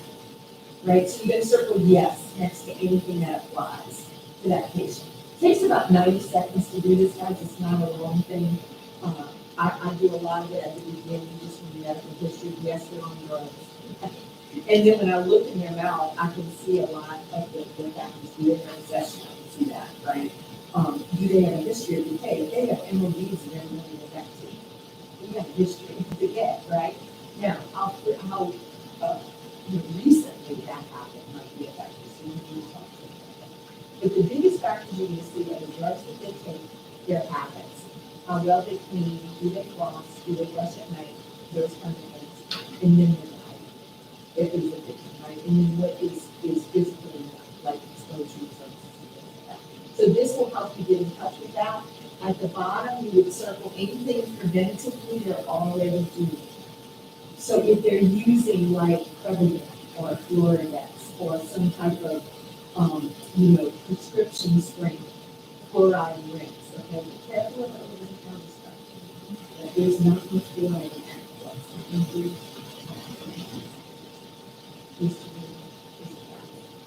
Same thing as the so it's really not a lot. So if they're on a prescription product, that would be a yes and no category. If it's a kid and y'all have fluoridated water and you're drinking water, okay, they don't, well, and that's not the worst thing in the world. Yeah. Because it is a chemical, you have to deal with your body. And why would we mass medicate the water system when only the kids benefit from that, right? That doesn't make sense. So yeah, if they are in an area where fluoridation, and the reason big problem, a lot of people don't drink the water out of the pump. They don't, they drink bottled water, this is a huge phenomenon, right? Or it's filtered, and so everything's out of it. So, yeah, that would be a positive, but if they're on an antimicrobial for area, it would be killing periodontal bacteria, it'd probably be killing streptococcus mutans, so that would be a positive. If they're on a xylitol product, on their people do research, especially the ones that take oil, they will research what they can do, and a lot of them can order some prescribed products on Amazon. So if they're doing something like that, that would be a positive, right, in the yes category. So then what you do is you add up all the bad yeses, which are all related to medical history, clinical, what you see, and also their habits, right? And then you subtract the positive ones. And what's left are the number of factors that are affected, right? So my formula is 0 to 1 is a low-risk patient. 2 to 3 is moderate, and anybody with 4 or more of these factors, I think it's production is high. If they have recession and dry mouth, when you think about that same every day that has recession and dry mouth, it's almost all of the patients. So there are a lot of people who need help. Okay, a lot of them. They're just not aware that they need help. Because they think they're fine. I do anything. They haven't had a cavity. Okay. So this will help them get in touch. This is the science behind risk and why we do it. So that's something for them to read. And then this, you check off high, moderate, low. That's a visual, right, to help them. Now, on the other side of this is what they need to know about x-rays. You see Dr. Oz poo-poos on fluoride and x-rays on national TV. So they think they don't need x-rays, and they also think fluoride's the other. Right? When we're talking about complicated diagnosis, he's talking about systemic. Okay? So you need to talk about that. Sometimes that's enough to get them to realize that we're talking about the same thing. And then what they need to know about x-rays, because people who have high risk need to be screened more frequently than once a year sometimes, right? But the insurance company will only pay you like once a year, things like that. So if you're gonna have to talk to somebody about getting x-rays every 6 months, we need to substantiate it with your risk fund, right? That's the reason why we do our x-rays, and we talk about that with the x-rays. So this tells them that, then here's your menu. If they're high risk, here are the things that benefit a patient with risk level. Here's the moderate, here's the low. So for me, that's the menu. Like when you go to McDonald's, you look at the menu and you say, I want this and I want this, but this is their menu. You have other things available than just right, depending on what level of disease you have. But first we have to establish what level of disease, right? So they are changing. What they think is okay is not okay. Okay? So this will help you to get them in touch with the fact that they have a problem going on, and then what can we do, right, to fix that? These are some of the things. Now, you're not going to recommend everything on the list tomorrow, because they're going to run out of time. But the first place you want to go is a fluoride. And then if they show interest in seeing it, you can certainly talk about seeing it. If they have root exposure in this scenario, you know, when you talk about that, when you talk about that. Okay? So this is your tool. The first time you do it, I would give them the copy of it. Then I have a laminated version in the operatory that you can use for a visual on an ongoing basis, right? So I repeat it every 2 years, basically with patients, just like we do once a year, we repeat it every 2 years. And then if they said no to me, right, today, the next time they can put it on this assessment, right, because they need to be educated where they are. And that's the first time they're going to do. But if they don't say no to me, if they say no to me, yes, I'm going to take them and get them. Because some of them, you say, no, okay. If you say it, they go, oh, okay. But anyway, that's just because you let it be yes, and I have to engage, and that's just the way it works, right? But most people, if you do it the way we're going to talk about, will say yes. Okay? They really will. The majority of people will. So we offer fluoride, but sometimes we don't offer it very strongly. And this has a lot to do with just who you guys are and your demeanor and how you come across and that kind of thing. And I'm not saying you need to be, forceful or mean, but you definitely need to believe in what you're talking about, right? And have some enthusiasm about it, okay? And be definitive in the way you say it. If you namby-pamby when you present it, they don't know that. They just say, she's just saying like, she's apologizing. And having to tell me that I'm fluoride. So you have to be very, very definitive about how you say it, okay? And that is the biggest part of the yes or no to me. The science and all of that helps support that, but to me, how you present it is the biggest reason you bring it up, okay? So let's talk about that, right? And how we do that. So it's all about verbiage and how you say it, okay? So first thing you want to do is the risk assessment, right? And so they know what factors are there and you know what factors are there, right? And that's what the risk assessment should do. So listen to them when they sit down. Sometimes they tell you right there, why you need fluoride. You know, meet this woman? Now touch this tooth right here, Bert. It's really sensitive. She has sensitivity. That's problem number one, is sensitivity, right? Or somebody will say to you, I come here every 6 months. I don't care what I do every time. This is a person with a lot of risk factors, and the disease is winning. Okay, so that would be a big key for them, that they need fluoride. Okay, so listen to what they say. That's the first thing. Secondly, you want to do a risk assessment. Okay, so they're very astute patients, and they watch things that we do. They watch if you change your gloves. Right now, they're probably watching if you change the straw. Right? They always used to tell me, you changed that straw? The saliva section, did you change that? Yeah, because it's new, right? They just think we don't for some reason. So they're watching all of that, especially and whether or not we do it. So they can watch what we do. So when you pull out paperwork and you start asking a bunch of questions, they love to say, what you do? Why do you do that? So I always took that on right from the start, and I would look at it and I said, I went to the course. The science behind mortality has changed a whole lot in the last 10 years, and there's a lot more now that we know than we used to know. So we didn't do a risk assessment. We just have to be like the doctor who's evaluating. We didn't have doctor the what we were. And then that makes sense to them, and it explains why you're asking so many questions. Okay, and it brings value to them. So I would say that, right? And then once you know where they are, you want to explain the benefits, right? And make it personal to the risk assessment. So I'm going to say this to you guys, and I don't know how you present this, but don't ever don't ever ask them a yes or no question, right? 50% of the time they're going to say no. That's the automated response with most people, is no, okay? So therapists evaluate the situation and make a recommendation based on the patient. So a better way to do that would be to say something like this, we like to see all of our patients get fluoride. Here's why I think you would get it. You have the amount. You have your exposure, right? You have this is whatever the risk assessment told you. Now it's about them. It's not just a general statement about why we're trying to sell something. You understand, that's not what this is about. This is about evaluating them and offering a solution to that problem.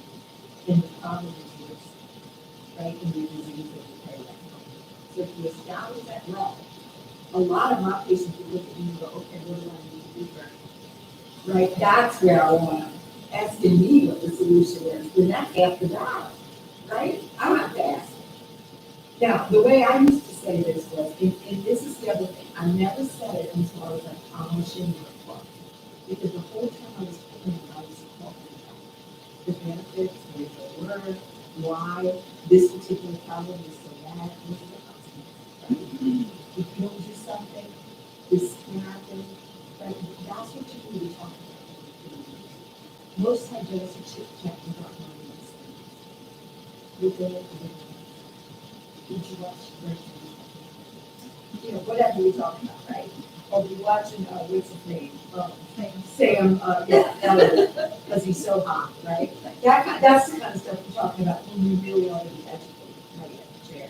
So I'm gonna suggest that you drop the mindless chatter once you sit in the chair and you stick in the, right, the, education at that point. So when I get to that philosophy for the equipment, I'm ready to make an offer for the 4 hour, right? You may do it sooner than that, depending on the patient, but that's usually what I do. If I do talking to the company, then I can go, this is what I said.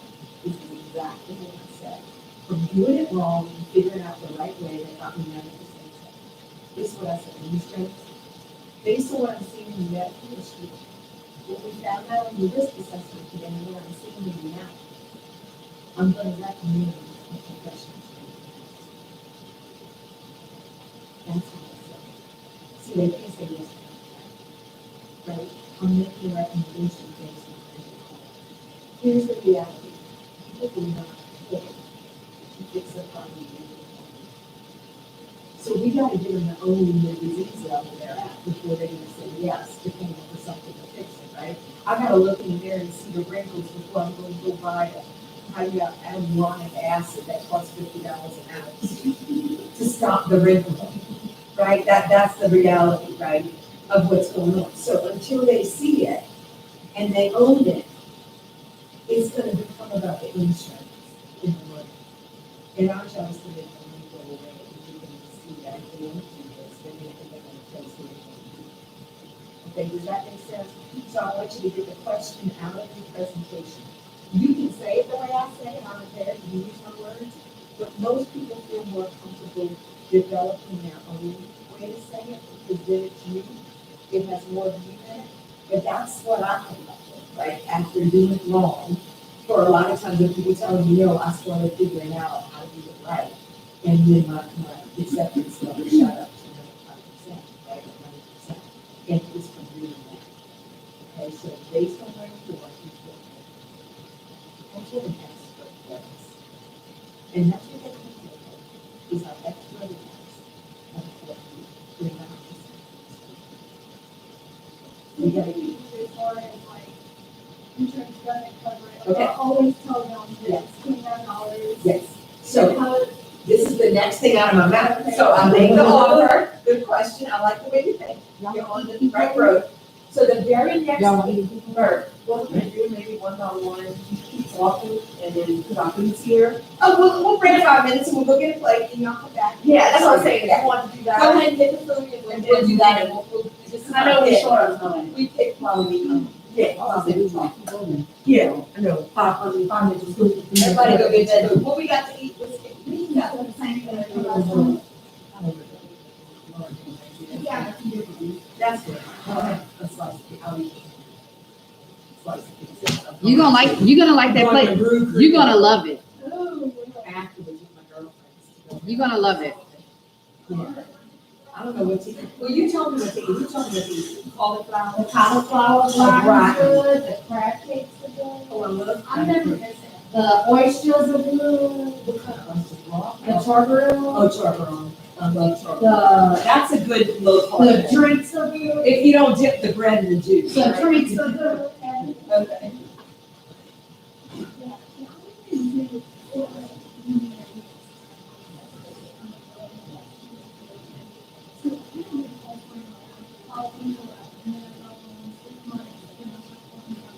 Yes, yes.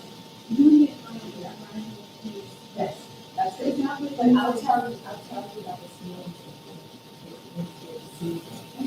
If they show any interest in it, you know, I'll talk to you about it. I'll let you talk to you about it. But if they do, then- so there'll be a large percentage that will get it.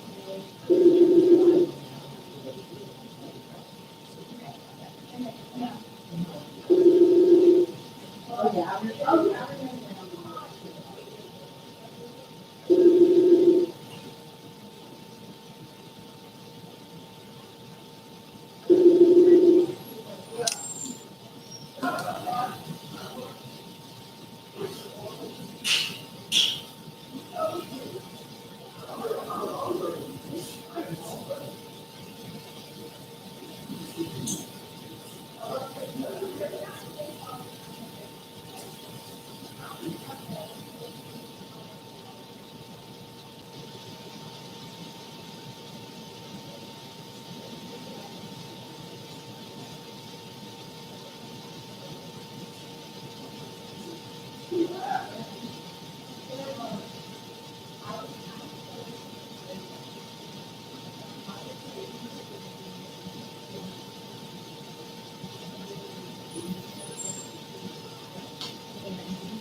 And then I'll get a call. They talk.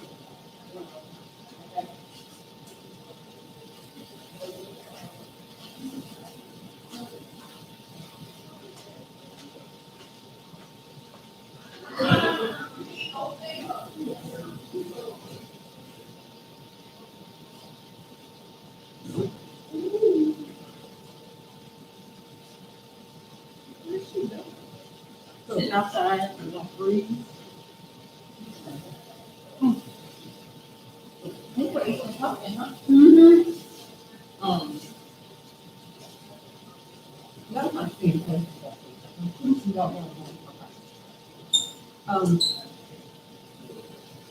So y'all look back here? To two. Okay, so you basically want to, because that's when you're going to okay. Okay. All right, bring them all back in the meeting. I'm sorry, but we should be okay. I should be okay. Well, we started late too, so. This is the longest part. This part is the risk assessment, so I'm gonna make sure. Can that I I get- did it right. I'm- It doesn't matter, whatever you do. I'm drinking this.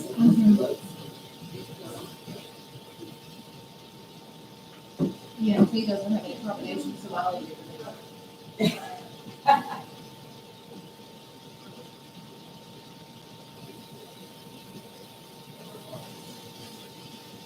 Okay, so we got an item right there, like this, we can go.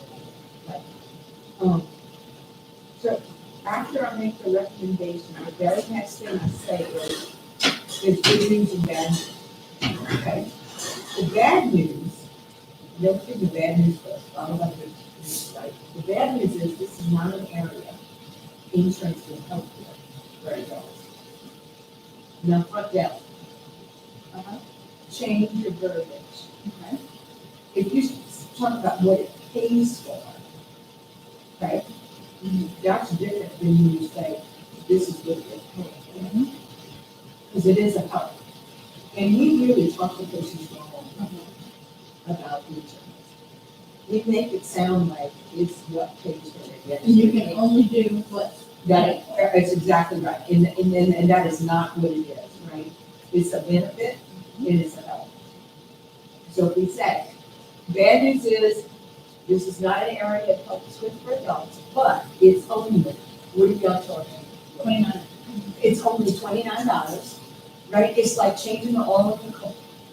If you don't do it, you gotta buy a new engine, which costs you a lot of money. But if we do it, hopefully we can maintain and you won't get it. Right? So we make an analogy to something that they relate to, right? That, it's like changing the oil in the car. Okay, that's a really good one. Because that's exactly what we're doing. They spend $29 to make go to get account. You spend $25 changing the oil, well, actually, it's $87 on our card.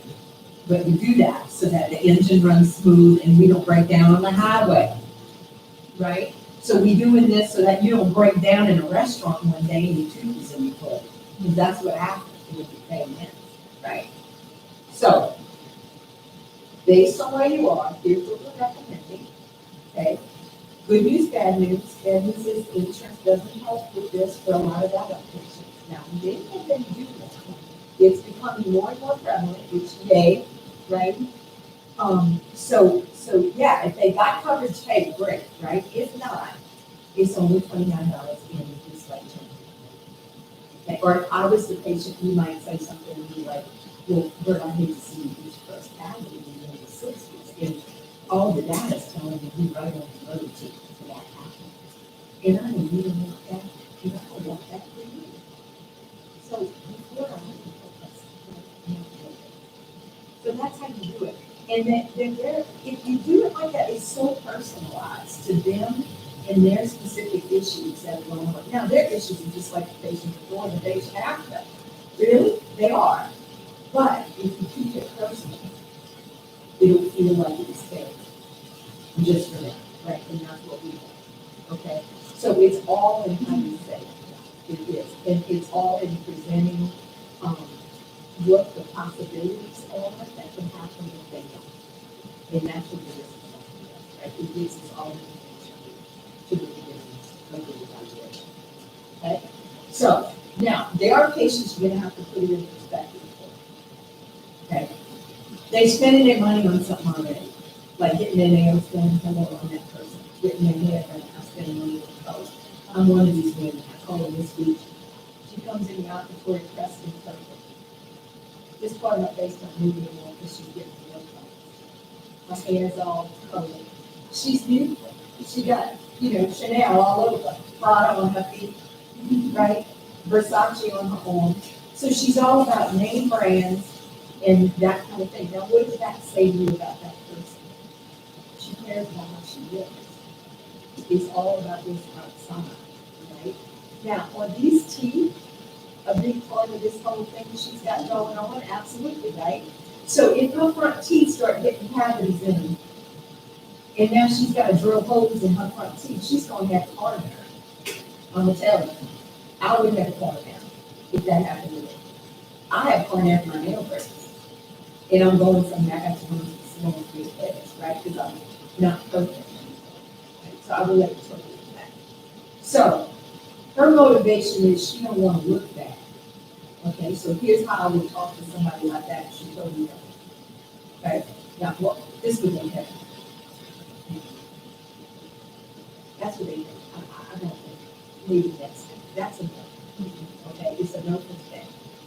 So I might say something to her like, let's just say her name is Judy. Judy, listen, here's what I know from this risk assessment, with these factors that we have. You got 7 of the factors that have been road to get the counties. Now, I'm not convening, and I can't tell you when that's going to happen. It might be a week, it might be 6, it might be a year, it might be 10. I don't know that, right? But what I do know is that really what I'm looking at, like, you are going to get county at some point in the future if you don't do it. Right, they do some change. So, the less than the cost to get the nails and things, we need a good amount of debt. And that's the best shot we got at preventing this from happening. See, I've related it to something she's already spending money. That's why not ask it? So I'm telling you, that's not looking at the time of this, that would be part of what my confidence, how I look, all of that stuff. So for her, that's the big thing. But she's already spending the money on that, and this is less than the cost of doing that, and better for her. Right, so I put it in perspective. You can do that with anything you do. If they golf, right, and they spend money on green fees and that kind of thing. If they like to do water sports, and they got a ski-doo or something like that, they put gas in that thing, right? People who go to Saints games spending an inordinate amount of money to get their butt in a seat as it goes. Then they drink beer for $9 a cup and they eat fish for $21 a bucket. All afternoon to give them that $29 for a beer. That doesn't make any sense, right? It's all about discretionary money. This is the money they would spend at the Saints game. This is the money they spend at the Walmart. That's what we buy for, because it's out of pocket, right? So we are buying for the same dollar they're gonna give to the Super Bowl or tailgate with, right? LSU. They love the tailgate, right? There is no lack of flow of money on Saturday and particular tailgate. They eat and drink it, the best of everything. Plus it costs money to put you right in the seat. So don't tell me you don't want a fluoride when you're spending $1,000 on the weekend because you can go to the Saints game, right? Or go to the LSU game or whatever they can do, right? So if you put it in perspective, it's more real, right, together that way, okay? So you want to address the insurance immediately after you say it. Don't let him ask, is my insurance? See, that's negative to me. I don't want them asking me that. I'm going to take it head on and confront it before they have a chance to say it. So good news, bad news is how to do that. Okay, and always present the bad news and the good news afterwards. And the good news. Makes sense? So right now, y'all are probably asking a question a little bit more maybe. I don't know how you do it, just think about it, you just need to rearrange it a little bit so that it's more of a justification. Could you disclosure, 5 years is your concern. I'm up with that. The good news is, it's only $20. It's like the cost of getting your oil. Okay. So, you put it in, the good news is, it's a fraction of what a taxi would cost. That's another thing. I added that in, I say it's like also everything, and I say, but it's only $29. Like adding that unlimited meter is like, I'll be like, oh, okay, they print back up, like, oh, yeah, that's it? Like, I've gotten, that's all? I've heard people tell me, oh, that's it, I thought you were telling me it was $100. Right. Because I built the case so well, they thought the fix was expensive. Right? If you do a good job building the case, they don't think the fix is expensive. Then when you say it's only $29, yay, $29 good, right? So, yeah, that is a little hinge that swings it in. See, the only, it's a word or a phrase, guys, that's it. So you gotta practice. And what you do is track yourself. So every week you look at what your acceptance rate was. You change something that you're doing to something different, and you track it. That's how I got to 95%. I kept changing my words until I figured out the formula that worked for me. And I just showed it. That's exactly what I said. Okay? So that's what this is about, right? Now, if they say I already use up the line, or it's where in my toothpaste, this is a great chart. Okay? This is over-the-counter at 100 parts per million. Okay, nothing. That's nothing. Prevalent, Floridax, 5,000 parts per million, that's better. There are some phones out there that are about 12.5, but the orange, they start at 22,000 and go up to 28,000, depending on the brand that you use. Now, they don't complain about the fee, right? They don't like the way it makes the fee. So here's my thing with that. You're going to inform the user. If you tell them on the front end, it's a reason. If you tell them after you do it's okay? So before you put it on, you're going to say, listen, you're either going to feel a little fuzzy after you put it on, but in a couple of hours, it'll be gone. Right? Nice and smooth and just like you want. It's the necessary. It's the main thing. We don't want it. We don't want to have it, but we give it because we know it's necessary. Right? But if you have it on the business, I don't have a good conversation, they want to see it that way.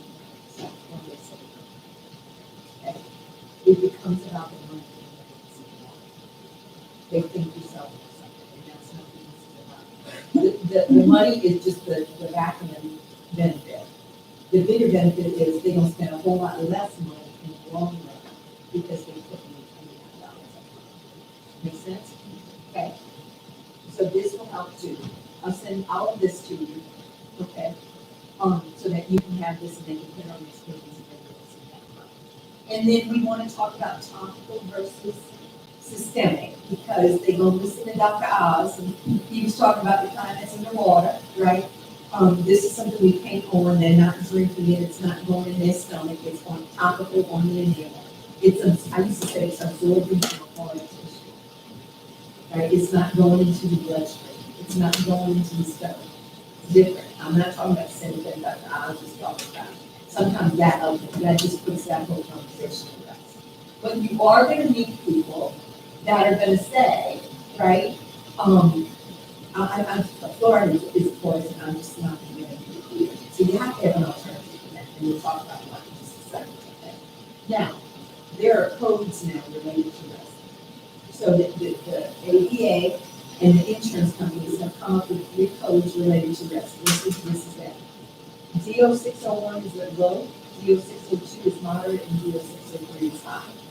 So what I'm going to recommend you do is that you go ahead and evaluate them, and then once you know what level they are, you put that in the motion. So this is what I used to do. I would take a picture of the inside of that risk assessment so I knew what factors were present. It became part of my pictures, right? It was quick.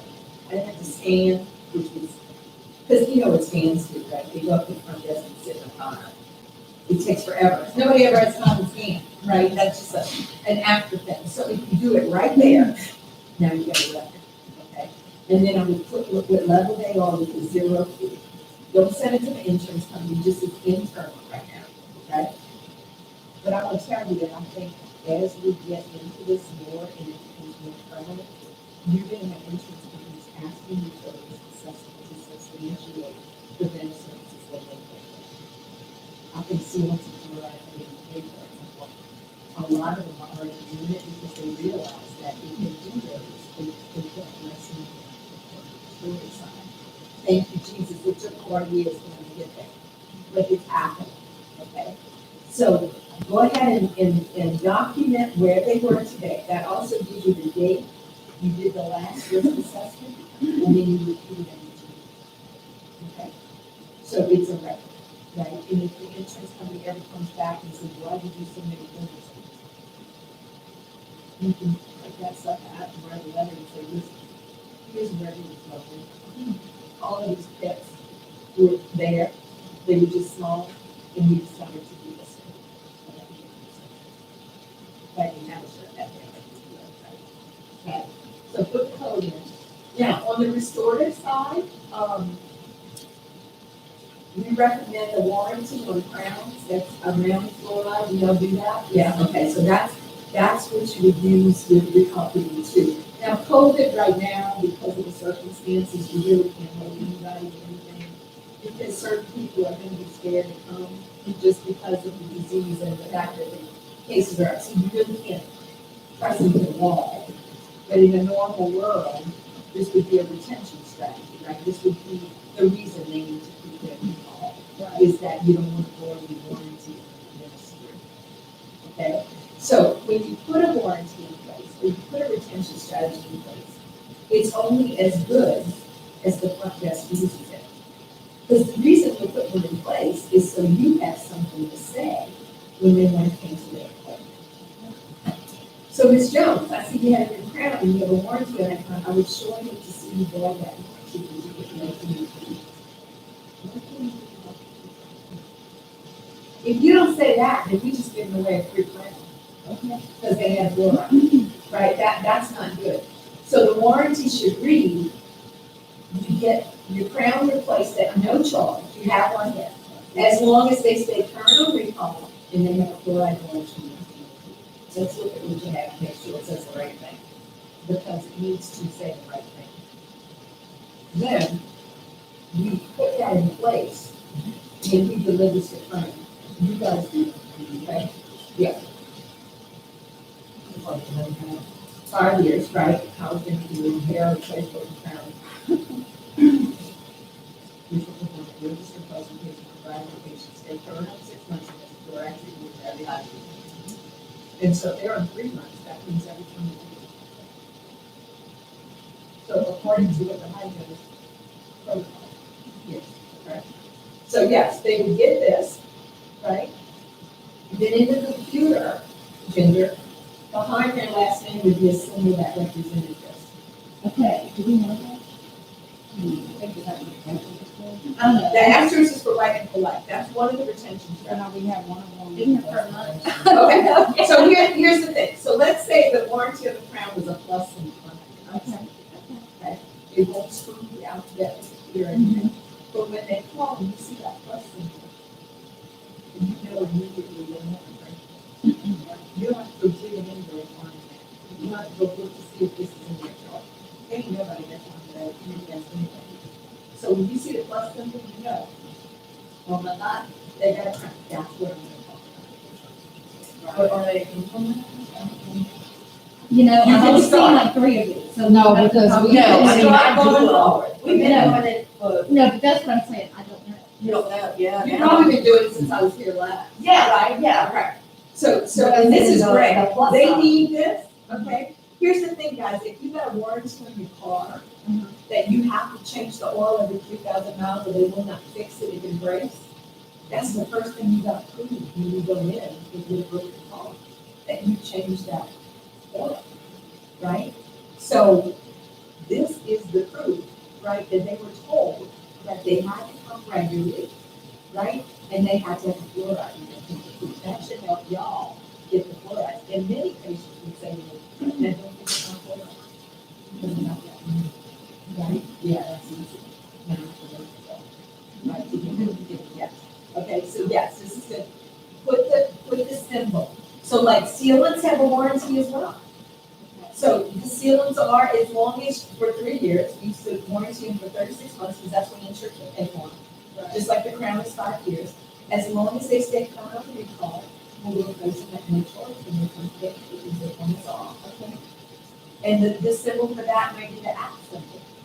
So let's say Miss Jones calls up, she's got an app symbol, an asterisk, and a plus sign. You can use any one of those. Or all of them.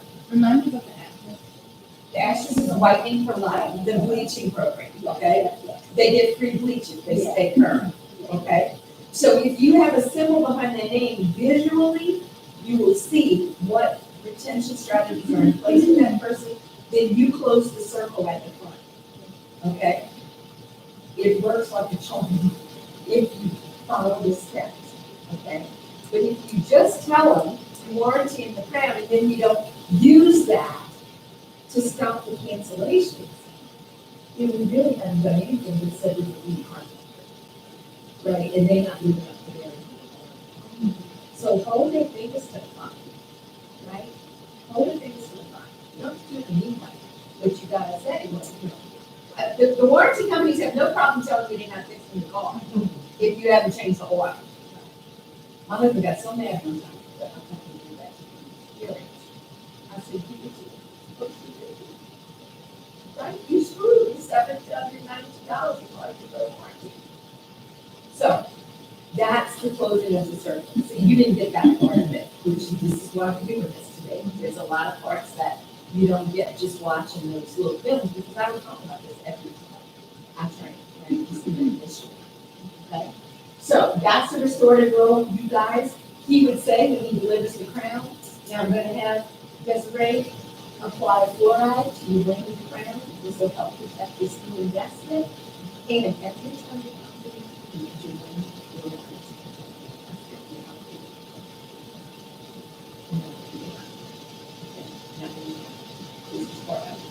Okay, so they will ask for that. You can do as well. Now, what we used to do in the back is take a dry toothbrush and kind of brush their whole mouth, and you would put the fluoride all over the mouth, every tooth in their head, so they would get a feel. And y'all can talk about this, and it's going to be a little rough. So when you clean your teeth, you might have this little fuzzy feeling, but right afterwards, once you drink it, your face, everything is great. Okay, and you get if they're close to fluoride, you're not going to use that retention strategy. But there's a small percentage of people who are really good tree cutters. You know what I mean? There's a very small percentage of people who are like that. So that's a restorative goal, right? Now, what can this mean for hygiene profitability? Well, if you do 8 patients a day at a fee of $29 and 80% say yes, that's a $38,600 increase in a year for 2 4-day difference, which is about $76,000 in a year. Okay, that's a lot of money we want to table just because we're not having a conversation in the proper way. Okay, that's why we're calling this a study. Okay, so a lot of money there, right? And then fluoride is a naturally occurring element, even though people say it's the devil. Okay, it is not. All right, it's very beneficial. The all-natural alternative use is called Essential Smiles. It is a xylitol-based rinse, and we use it for periodontal a lot. It's periodontal. Okay. Here's why I like it, because three things that we deal with every day. It increases salivary healing in dry mouth patients. Yes. Okay, that's one of its benefits. It also neutralizes pH. Okay, so that's a big benefit for your elderly patients with dry mouth. The second thing it does is it's anti-cavitic, right? It has a glycemic index of 7 compared to 100 of sugar. So it's if they're diabetic, they can use it. You know, I use granulated xylitol. It tastes like sugar.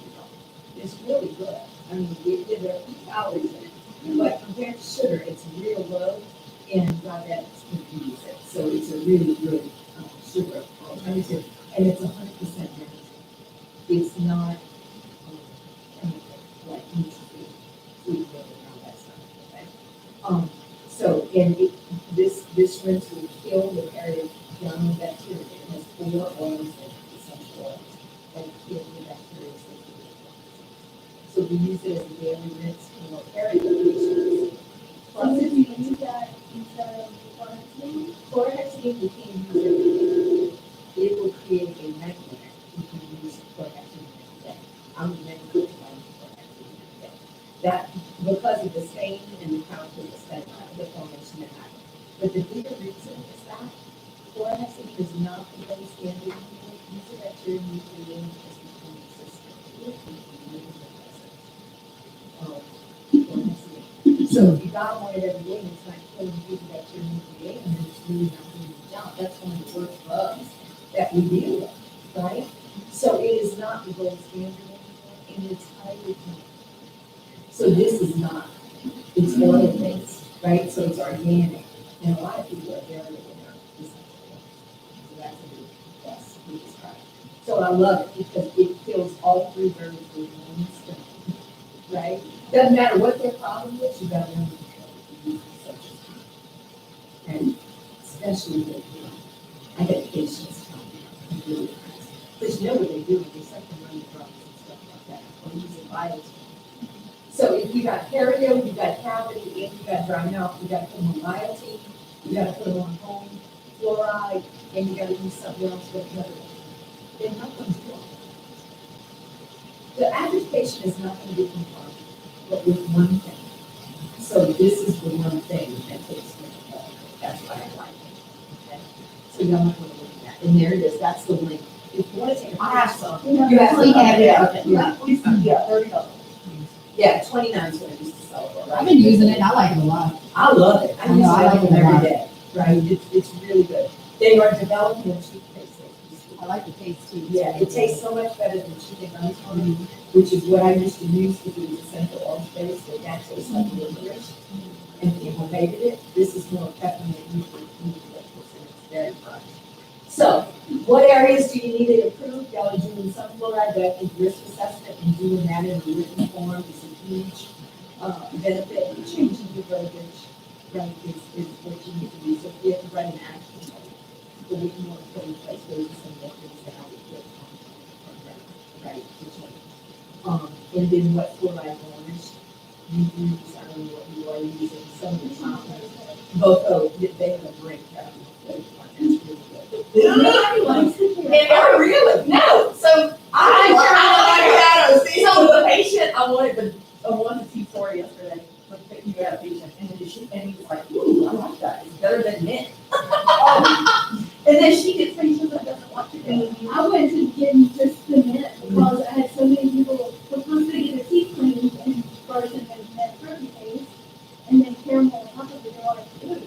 Yeah, So I'm like, okay, well, I guess we'll just get mint. but so whenever we on this side, if I understand what she's saying, we've been always having mint. For that side. They like the opposite to the inside. They do. Like, what's your thing like? I have a mint or something. No. So some hygienists, I'm gonna some hygienists, that's how they present it. What flavor would you like to get, mint or caramel? They don't even say, I'm recommending this for you to get on, they just say what flavor do you have. They just assume that the patient is gonna get it. Yeah, they have like 5 different, Right. I mean, it's so big too. Yeah, they are, they see hundreds of patients. Oh my God. Hundreds of patients. Yeah. It's just amazing. I mean, they do about 195 and just, oh yeah, that's outrageous. I was there for 2 days when we were doing construction and all that. Hey guys, I see hygienists every day in this country doing 58, 60. That's amazing. The good ones do about 20 to 25, working 4 days a week. They work 5 days a week, they might do 30 to 35.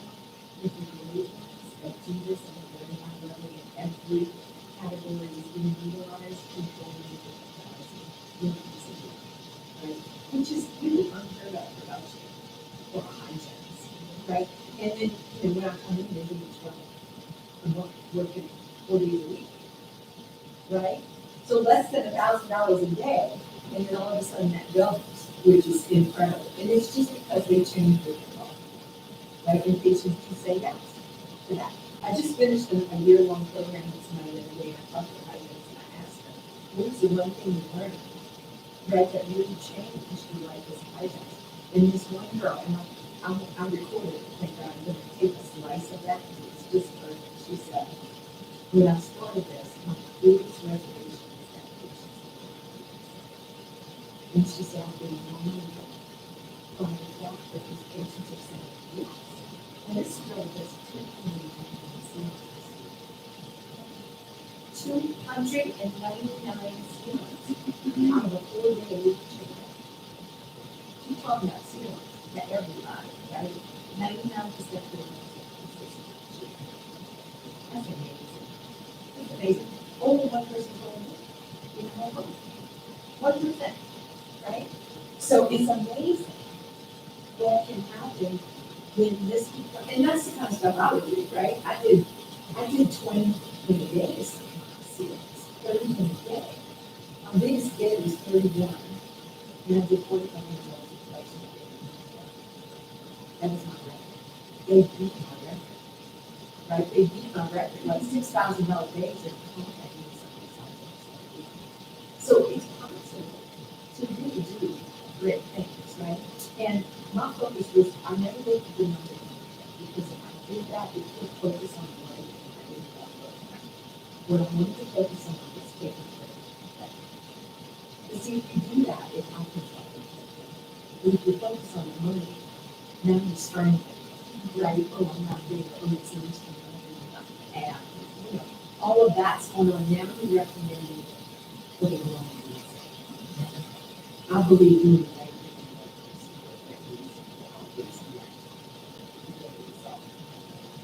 And this program is driven by higher service.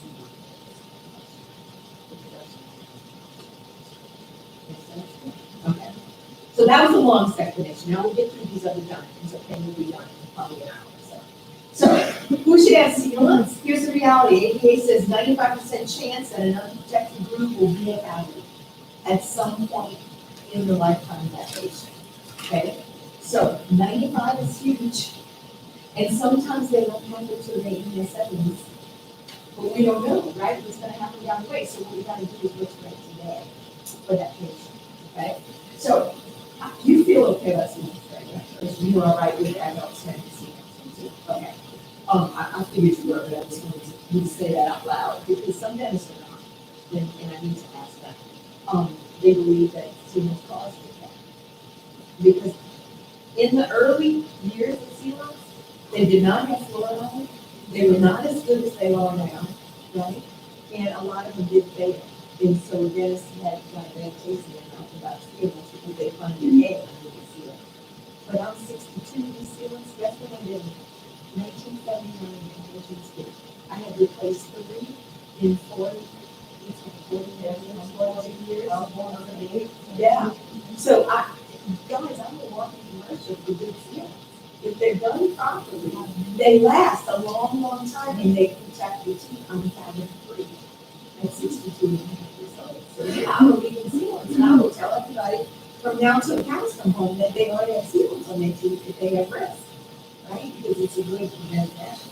So they have 99% retention rate now, some of these, and one fluoride. So we have the additional benefit of protecting the teeth with fluoride. Right? So they've staged a big pump out.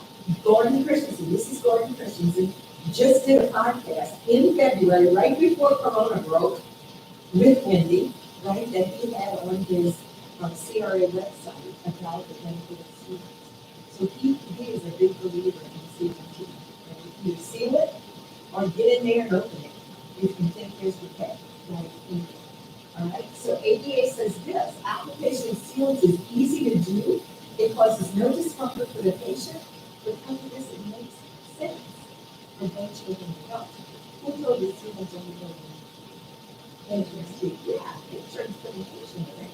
And even on kids, they don't use them. Now, I want to call up the insurance company and say, you tell me why the bicuspid that gets bathed with the Mountain Dew, just like the molar, would be any less vulnerable.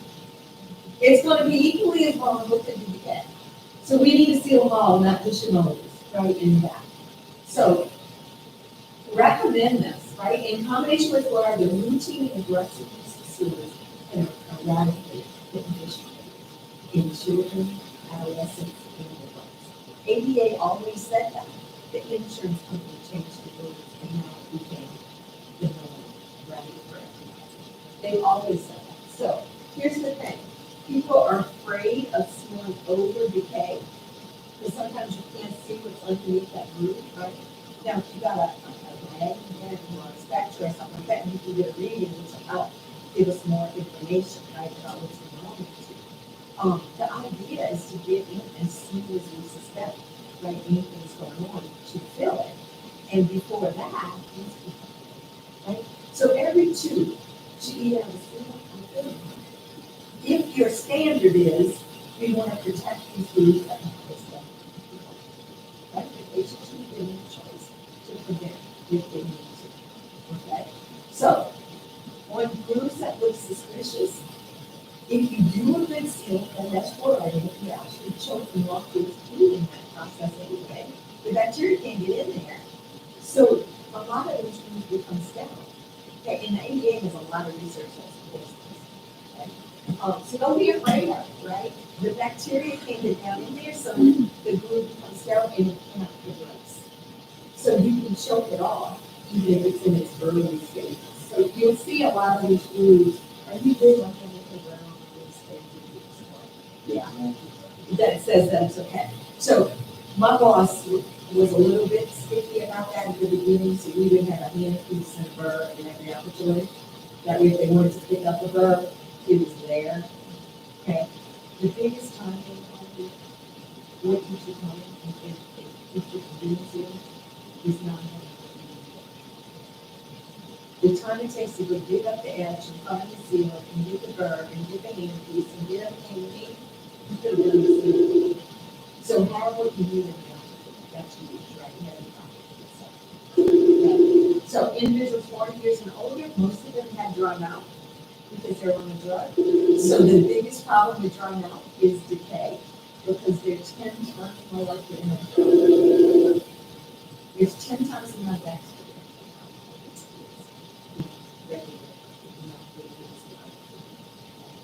So here's the thing, putting the sealant sometimes is the answer for that borderline lesion, right? So if it's sitting at 19, right, and 20 is where you feel, that's what we used to say. 20 was the go. What's your number? 25. Okay, so you got a little bit higher than me. When 20 was, you ever go to Christmas concerts? No. You should take everything down. We didn't do that. We went by his older experience. So what he did was he started opening up those 18s and 19s and 21s and 22s. And he'd seen them take that over 20, he saw more decay. Now, Indiana really did it. So see, maybe at 25 is where it starts to get deeper. You make a judgment, okay. That's it, definitely, yeah, okay. So y'all have a protocol that's based on diagonal, which is great. That's what we had to, it was called treatment plan of capability. If we knew what it looked like on the diagonal, and we could touch it, feel it, see it, and look at risk assessment, we can make a pretty good judgment about where that tooth is going, right? And then decide, oh, we're going to take the chance to basically. So here's the thing, if it's borderline, we leave it alone, so the watch, right? The watch, what are we watching, right? That's what I used to do with doctors, say, what are you watching? You watch it get bigger, especially if the risk assessment says they've eaten all the crap, right? That's feeding that. So yeah, you gotta use that as part of your documentation too, and you're making it credible, is what are the habits that are present, that are feeding the process. So getting in there and putting a sealant on something that's right on the edge is a lot of times enough to stop, right? Now we did reactive, the patient doesn't have to get numb, doesn't have to be thrown on. So that's the difference. That's what you're offering, right? Is the option to prevent that from happening. So here's an article from Policy Times on drug-induced dry mouth. It says in the article that if you have dry mouth, you should see the dentist, and they will recommend fluoride and seals. Right, they should be recommending fluoride and seals as a treatment for dry mouth. Okay, this is in the article. Okay, it's science, right? So, also we know that fluoride that's in that serum is leached into all of those teeth. So like the upper, when you're distal, you see it actually fluoride as well. It's leaching, so you really are putting it up. Not putting it up. How long do they last? Hello? More than 2 years, right here. Okay, I've outlived this study. Simonson says 15 years, 52% are there. If they're maintaining that recall, 74% are there after 15 years.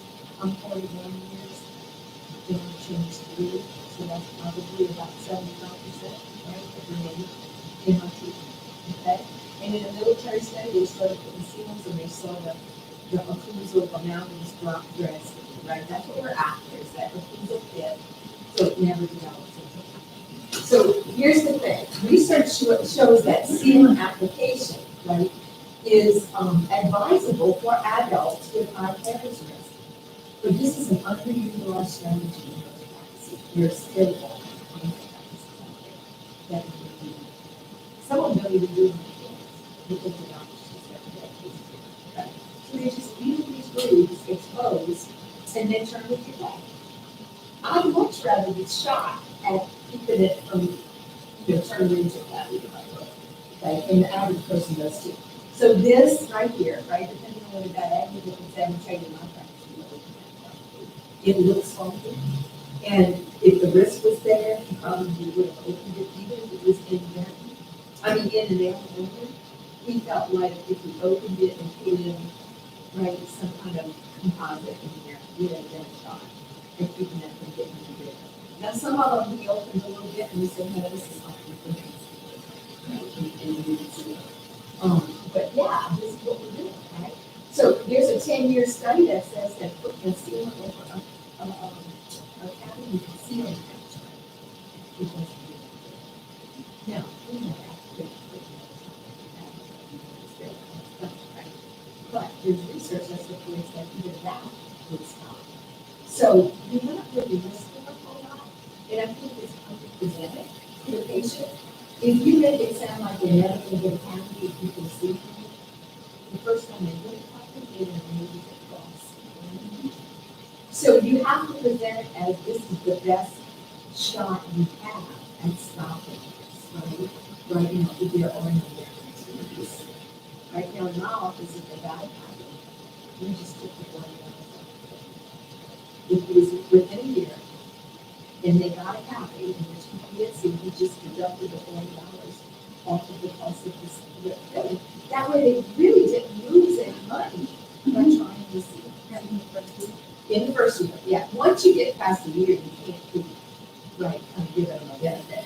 But that's what we did. We took the it was $40 for seed, we took off the cost of the seed, off the fill. That way they had the risk to try to get that many risk. So $40 is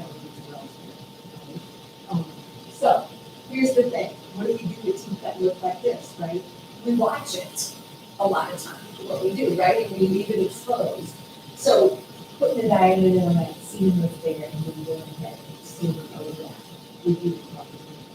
So recommending on any tooth that has a bleed, not just posterior teeth, some new ones on 7 and 10. What's in those little pumps when you get people's mouth? Amalgam is in a lot of old patients, you see the R residue in there, because that's an area that touches bacteria, so if you get it before it's decayed, and you see it, you can prevent it in the front too. So same deal with some teeth, if they choose to keep, they don't want to hold in any tooth that has a bleed, we think it is. Right? So our motto was no bleed.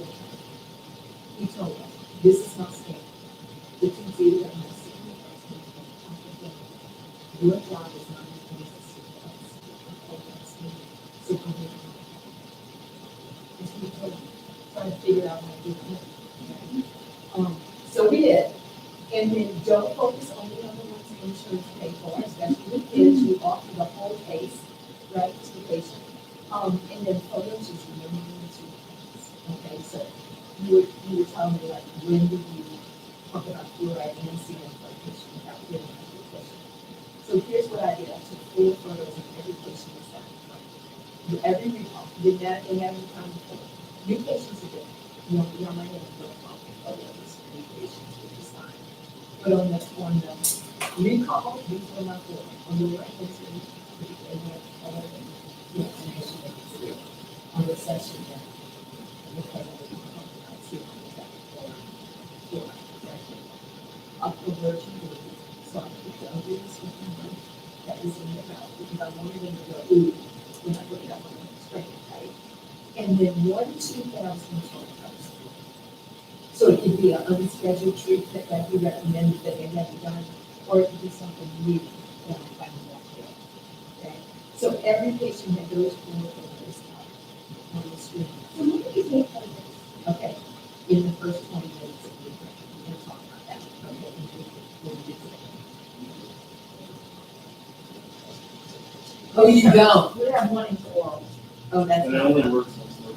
They need a camera, and you don't It is a need, pain to get it to work too. So I'll have to talk to Janae about that. That's a huge miss on the restorative side for you too. It's huge, okay? So, yeah, I mean, if you have 1 camera, I would definitely have it in a place where I use it. Because you're gonna use it until you can get at least a number. Okay, they're not cheap. But you don't need the $5,000. Yeah. There are some that you can get for $800 to $1,500. Yeah, this one I have, we bought, or for a time, I think that was 1,200. The one before that was 200. So this one right here, it worked. I mean, you gotta play with it now because of computers. Yeah. Like I had to do it the other day with him. I mean, it took me at least 2 minutes and I'm like, what? And I'm like, So- taking it. So I just heard a podcast by this guy who created mouthwash. Have you heard that? That's a very inexpensive oral camera. And it does a great job. So it's called mouthwash. Okay, look him up. Very reasonably priced. It might be something that integrates with the software here. And then if you can use it, you get 2 for the price of each of the take 1. Right? Yeah. Mouthwash. Okay. But yeah, having a camera is absolutely critical to the process. To me, I couldn't do it without a bag with it, but I can't do it without. I used to use the mirror. Yeah. Try to get it to see, but you can't get it. That's the way you can. And I love a 42-inch TV like this. This is a great one. Because HD, a little crap, and this is 119 is a million. And they need to see the building in order to get the crown, right? So that increases the restorative side as well when you do this. So if those 4 pictures were not up in my room, when you walk in the room, you turn that one back. He said, you're not ready. I'll come back and do it. So we had to formulate a way that we did this, right, on that day. So the first 20 minutes was diagnosed. So sealants, bicuspids on old people with dry mouth, honey, I'm doing the back dance. I'm gonna do those 8 bicuspids today, if they wanna get that done. I can do 4 on one side, to see, all you need is a permanent. That ain't no saliva, that's your area. Now, a 6-year-old, with 4 6-year-olds, that's a whole different thing. I need every one of y'all holding that and holding that while I do seal, right? But a 60-year-old with dry mouth and 8 bicuspids, I'm so happy. I can get that done in permanent time. Okay, so this is, and especially when you have, so we're not putting a picture up into the. Victoria, okay.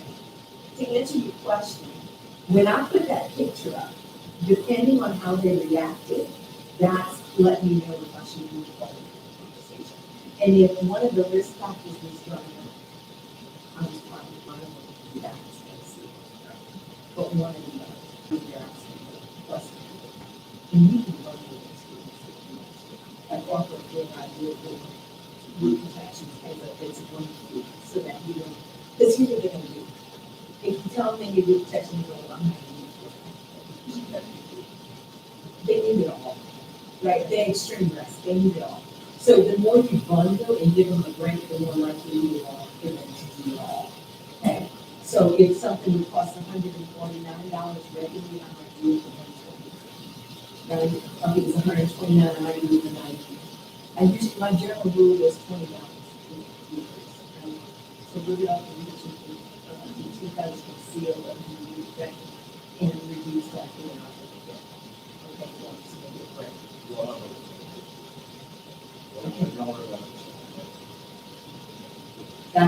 That's great commission right there, really, some doctors will do that, so that's really good. Don't give away the farm, but make it attractive to the patient. So to me, $20 was attractive to most people. And keeping it right under $100 was always a win for me. Like if it was gonna be 130 and I kept it at 99, people go to $99, it's reachable. If they're getting all this done for $99. So, yeah, autonomy is great. Y'all decide if you feel like it's worth your time. You want to make sure you cover your time to give the patient a break and combine it. So that the goal is to complete this without having to really think. So this is a same day opportunity. So you gotta make the minutes to make this happen right at the end. That's why I'm talking about time vampires. Because what is your minutes?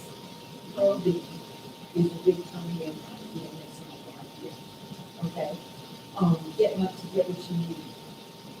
He's a huge time vampire. He doesn't come with a call. Or he comes in never needs. Right? I'm coming. He's coming outside the room, right? If I had $1 for how many times I've heard it. Yeah. So, and I'm like, Where's that go to? That's like 30 seconds into my he is not joking. But I want to keep my head and talk to the The patient. million Yeah. dollar question. We're not the OT. You got an extra timer, you know, the flow. We're not the- You flow, I know. They're talking about flow. Okay, so here's the thing, guys, he's not doing it. We think he's doing it because he doesn't like us and we're a thorn in his side. That's not why he's doing it, he's busy. And his brain is in his root canal or whatever he's doing, right? But he needs to be gently reminded because we are on a schedule as well. And if he doesn't come, we can't get it done. So we've missed the opportunity to serve that patient, right, at the highest level. So working out those little details and notes are the biggest things that get in the way. And so my job is to help you with the bonus out of that, right? So that we can get it done, the patient can get it done, okay? So we want to complete it that day, right? Same day dentistry is a huge shift right now. If we can get it done today, a lot of people will do it today, okay? They don't want to have to come back, especially with people. They don't want to have to come back, okay? So if we offer it today, we need to try and do it. Okay? So hygienists say, yeah, but, you know, yeah, this is great work, you know, I'm gonna have to cut corners to get this done, and that's not what this is about. They feel like we shove in a whole bunch of stuff in the appointment, right? And sacrificing the quality of the appointment, and that's not what this is about. I can tell you that I've done 16 sealings in a 1 hour appointment and still had lunch. You know what I mean? So it's doable. So this is in Japan. This is called a supply and demand problem, right? Too many people, not enough trains. So these people show up, look at how it all in. Okay, not a fun route, right? So here are the things, right? Having what you need in the room is a big one. This sounds great, but what happened to me, right? Everybody tells me, oh, you don't understand how it is my practice, right? This is different. You know, if you do anybody else. Everything that goes on here, I can tell you, everything that goes on, probably I can more than once in my career, right? So the thing is to have systems in place. Because if the systems are in place and we stick to the systems, they're designed to work. Then the buffoons only happen 10% of the time, and 90% of the time we're able to get done what we get done. 10% of the time, it's going to be days when we just go. The schedule is a suggestion. That's all it is, guys. It's a suggestion. Okay? It's never the same at the end of the day that it was at the beginning. And if you're doing the same day that we talked about, it should. That's the concept that it changed. And you should make it change all day long, right?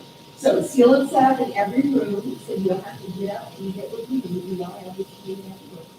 Okay? And then easy access to the curing line. I'm gonna tell you, the cameras would be paid for in a month if they do seal and set the library. So there's really no rest in volunteers. Martha's. Yes, yeah, and Martha. Well, Yeah, I know you are, but they have a lot to do with that, so I need to talk to Janae about that, right? I will, and she'll get to Jared, and Jared's ultimately the decision. Yeah. Yeah, okay, cool. So, easy access to the pure light, right? You should have everything at arm's length. The more you move the patient, the more you have to move, the more time you need up. Okay, that's the reality. Every time you got to reposition, that's why we're really, because if you don't have radios, you don't and get enough visibility into the people. Okay, so if you don't have radios, type in a message, and instead of getting is huge. Okay? So y'all have to figure out how to be efficient with that. But there's ways to do it. Not everybody has radios, but I love radio because I can talk to you and I can tell you make a financial arrangement and stuff on kids, you know, without any and not to begin the discussion part. Yeah, Tori's like, Yeah, you can just stick your head out the window. yeah. But not the same. Not the same, Stephanie, right? She's in a different location. So the ability to communicate seamlessly is a huge part. And see, it's on, right? Large practices, streamline communication. This is large enough for warrant radios. So who all would have them? Are we talking every single? Everybody has to hear it. It has to be. Okay, because I mean, see, the dentist are having that time. Here's the problem with messaging. I still gotta remove my gloves. I gotta turn them tight. It still makes me move. Radio, I can get what I need. Right, without ever having. So I can't get out of radio. I don't know how to do it. I really don't. It was how I communicated with my front desk all day long. And why I got 20, 30 feelings done a day. Because I haven't right?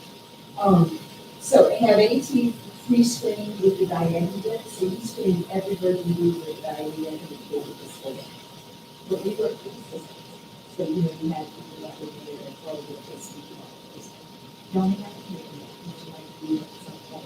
I know Home has assistants, right? So at some point, y'all may have assistants. And I'm not talking about assistant like really hundreds of chairs. I'm talking about somebody who is supporting, right, your doings all day long. So when I walk a patient up to the front desk, I can get the next room, walk back, and then my room is going to turn. Otherwise, I gotta bring that patient up, go back and clean the room, get everything ready, come back and clean that patient. You see the minutes that are lost there?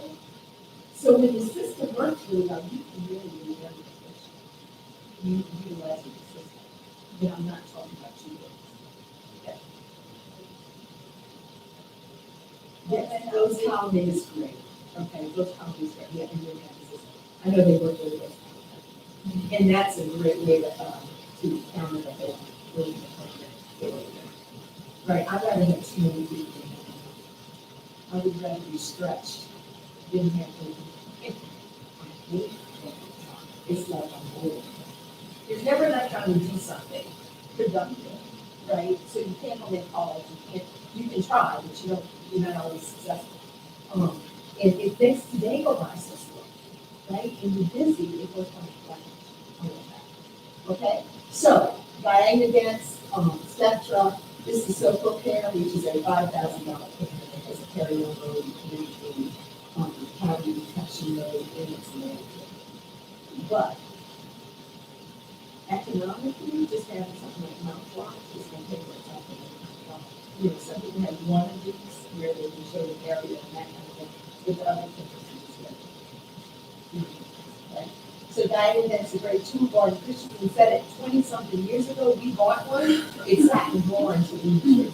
It was in the drawer. I had the Diane that we didn't use, right? $3,000 was sitting in the drawer.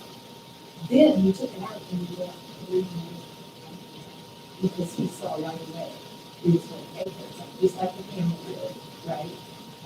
So this was our system. So y'all have your system 0 to 25 is a skill. Well, 0 to 20 and then 20 to 25 you do something.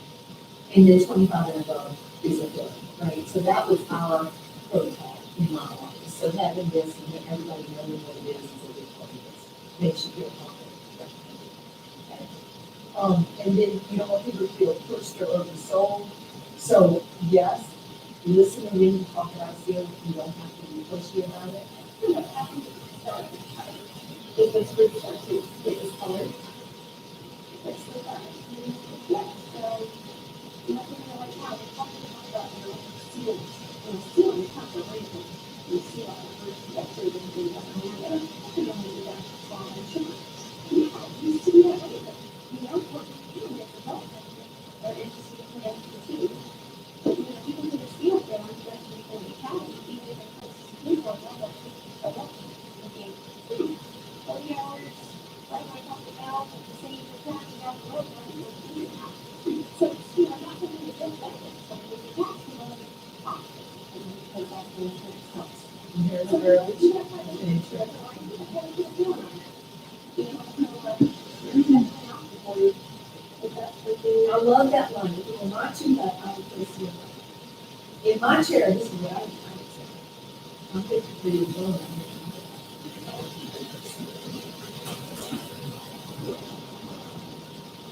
Hey, Miss Bruce. To the shed. So you go pre-screen them. You have these teeth that could benefit from seal. So you put a picture up and you tell the patient this, right? Based on the risk assessment. You have 95% chance of getting. So at this point, you got two choices, right? There's two choices. The first one is to do nothing, right? If you do nothing and you get it happening, you gotta know you are really to destroy it. You do, right? And you go to test it, you cut the hole in the head, okay? That's correct, and that's what you do. Or you can be proactive instead of reactive. I like that, because reactive is less reactive growth. Proactive is less different where you get growth, right? So let's be proactive and we can put a protective seal on it. Kind of like a raincoat, like she said, or I like to use anything. That's kind of what it's like, right? It's gel, but it's just good. Okay? And if we do that, that's the best shot. And I think it's to stay hydrated. Okay? So the problem is you have high risk, you got your mouth, you got all these things. You can do nothing. And the consequence of that is you get cavity. Right? Remember that problem, consequence, and you got, right? The consequence of that is you get cavity and you have to do nothing. Right? And you shall stay hydrated. Urgency language is good, right? Urgency is you gotta get it done. Okay? And you gotta do it all, right? Or we can do proactive solution is to put seal management, right? And that's the best shot, that's the benefit. Best shot you have is to see, that's the order that you do, okay? So two choices, show them what it looks like, show them what it's gonna look like afterwards, or you can use this picture. Okay, Yeah, we all have yeah. that. This is great, put it up on the wall in front of the chair, let them see it, okay, this is what seal does, okay? And then what does this mean? But if you do 4 sealings a day, as you're going, 80% fluoride, 4 sealings a day, it's about $50,000 in production per 100. That's going a day after. They're going to do 300 times. And hygiene said, something just only. This is an animal, right? That girl did 42,000. Very good. But we think cardio drives prevention, it does. It does to some degree, but these preventive services do better. See how it's a new okay? Now, this is what we see, 2187 production per day.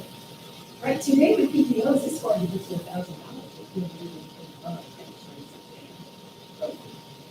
Right? If you do quad scales, yeah, you might get to $1,000 or $1,200, but people are doing, my average daily production after I got these programs was 3,000.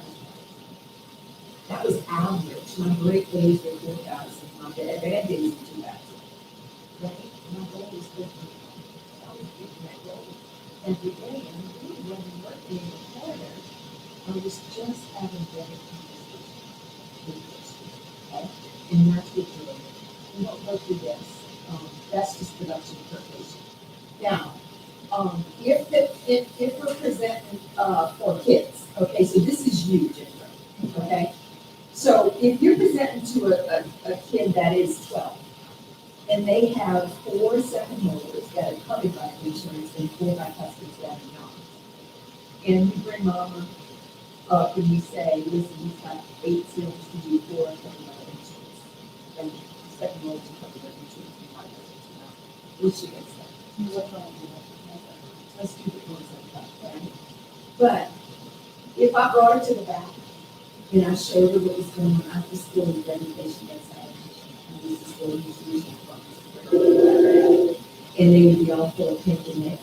And I'd already talked to them about what they were eating, what they were drinking, and all that stuff. So then I call her, I call her regularly, and this comes back to her sex. She shows up in my office, and this is what she's saying, that she's coming back, I'm her, you have to speak. He needs too much pain, I'm her. And I think that's what I think, right? But I showed her the crowd already, and I showed her one of the rooms that would prove that, and I tell her this.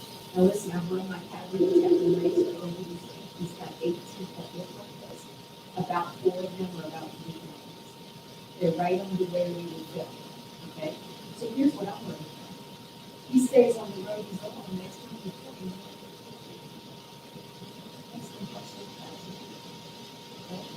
But I'd like to get these sealed, because right now we have, right? So I'm gonna send you up to Ginger and let her talk to you about how we can make this happen. She comes up to you, I'm staying back, I'm working. So you tell me what she said. Now, when she comes up front, you are not gonna tell her what teeth are covered and what teeth are not. What you're gonna say is, and I usually have radio with you in the district, and I'll say this to you. And I've been to this, and then it's like 18 to 4, and I'm going to tell these things, and I'm going to do the right. So when mama comes to the front, see, now you can say to her, listen, Miss Jones, Bert's told me that he's got 8 teeth that need to be sealed, and a bunch of them are about to be cavities, and you are very concerned with this thing. Which one now is next? So then you have to get this thing. Okay? Now, to do all 8 teeth would be $300. That's what it was in my office. That takes $40. $320. Okay? We're anticipating about 160 from the inside. And your portion is going to be 160. I'm going to do this and do practice. Let's get this thing. Okay, see the language?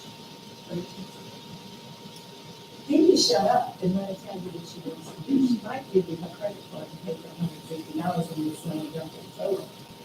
Okay, but too often you start making a financial range before they need one. Right, you start offering how to pay for it, and they haven't said they need that. But if you offer it, they're gonna take it. So just say what it is, say what you're anticipating, say what your portion is, and shut up. Let her tell you what she wants to do. If she gives you the credit card, yay. You radio me and say, Bert, you do not wait. Now I'm in the mode of getting food. And I'm telling you something. Because I've identified this in the first day. I'll put it in the chat, right? I've sent her in there. As in some of the one about the I'm including so you say, go ahead and do it right now. I gave you the seal on those, right? So I'm going to get this done. Now, she may say, well, I wasn't ready for that. We had 2 payment plans. One was you could do half today and half in 30 days. When you collected the second half, the other check for then we gave it for today. And we have, they're good for 120 days. You want to post it. Did you know that checks are good for 120 days? Yeah, it's a legal plus thing, so we never did that. We just got it for today's date, went to tip the file, and we pulled it out 30 days from there. Now, you're doing sealants on your regular patients with recall. This is not a new patient pay. This is a recall patient pay. So most of those people have history anyway, and you can see if they paid you. If they have not paid you, do not offer them anything but today. You're paying for it all. But if they're good patients and they pay, you can offer them that, okay? So that was the first place. Second place was 30 today and then a 30 today. right? So it was 3 parents, one today and then one 30 days and then 60 days. That's if they had 2 or 3 kids, or it was 10 students and they may not have had insurance, we would offer that term vacations, okay? That's up to you. The only other option you have, if they can't pay for it all today, is to offer what they can pay for.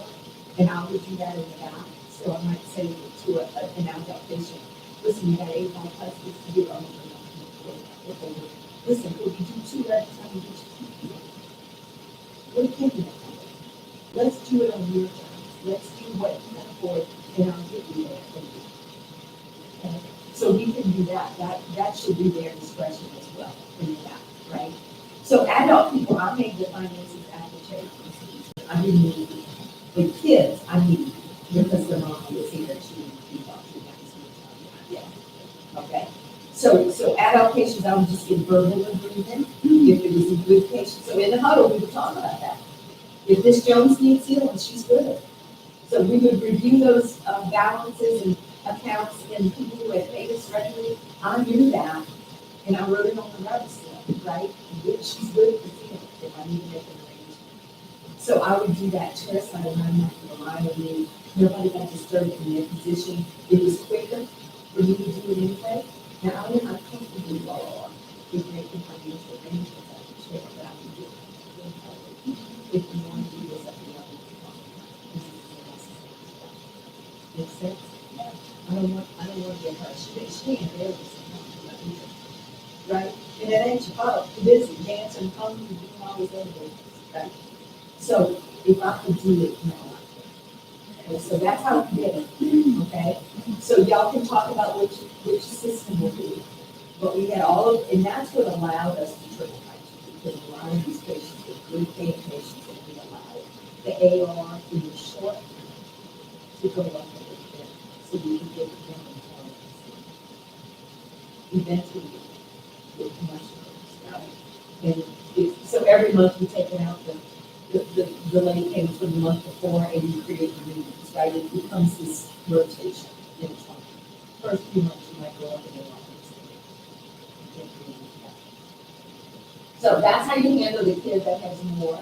Now, on the restorative side, if his philosophy is we see on the group that is available, right, that is unprotected, if they here for an operative visit and the 2 bicuspids can be sealed and we do an load today, why do you say, well, listen, why do you here, let's get these 2 in this area, this neighborhood, protected, and we be done with this section.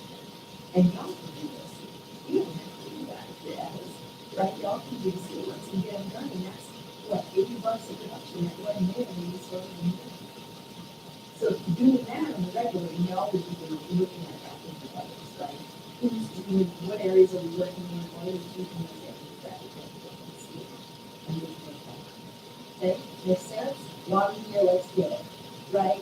Let's get, because we don't watch all that. So root protection, okay, so the top of the tooth on the enamel can be protected, but also the cervical area of the tooth, which is the most vulnerable in these elderly patients. Okay, so seal and protect is the product, y'all have that, okay? It does 3 things. It desensitizes, okay? It's root protection. That verbiage is really important. Because if you already desensitize it, when they're not sensitive, because you do have to protect the root, they can look at you and go, I'm not sensitive, right? And that shoots the whole thing down.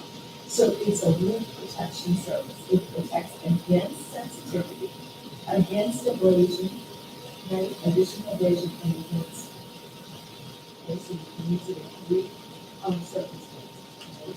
So here's the reality: 80% of people suffer from sensitivity. There's a lot of people with sensitivity. Okay, a lot of people don't drink drinks with ice cream. They sexually strong, but they can control that, right? And I used to see that on planes all the time. And this is what we're trying to do. This is the biggest problem with these elderly patients, is root caries. They don't happen, even if they've never had a lot. It don't happen because of the problem. Right? So, this is how it, so the second place, it will desensitize with it, which is hypersensitive to our area. you will protect if they're breeding. The people who brush with the hard brushes, I know y'all have those, right? You can buy hard brushes at Walmart. Go walk down the down aisle at Walmart. There's medium hard brushes. You can hardly find a saw. You really can't. And there are those people that think it's a little bit sort of funny. Right? That's their philosophy. My mother was one of those. She only one that. She saw it all the way. And she used a hard brush and she would tell me all the time. You got it.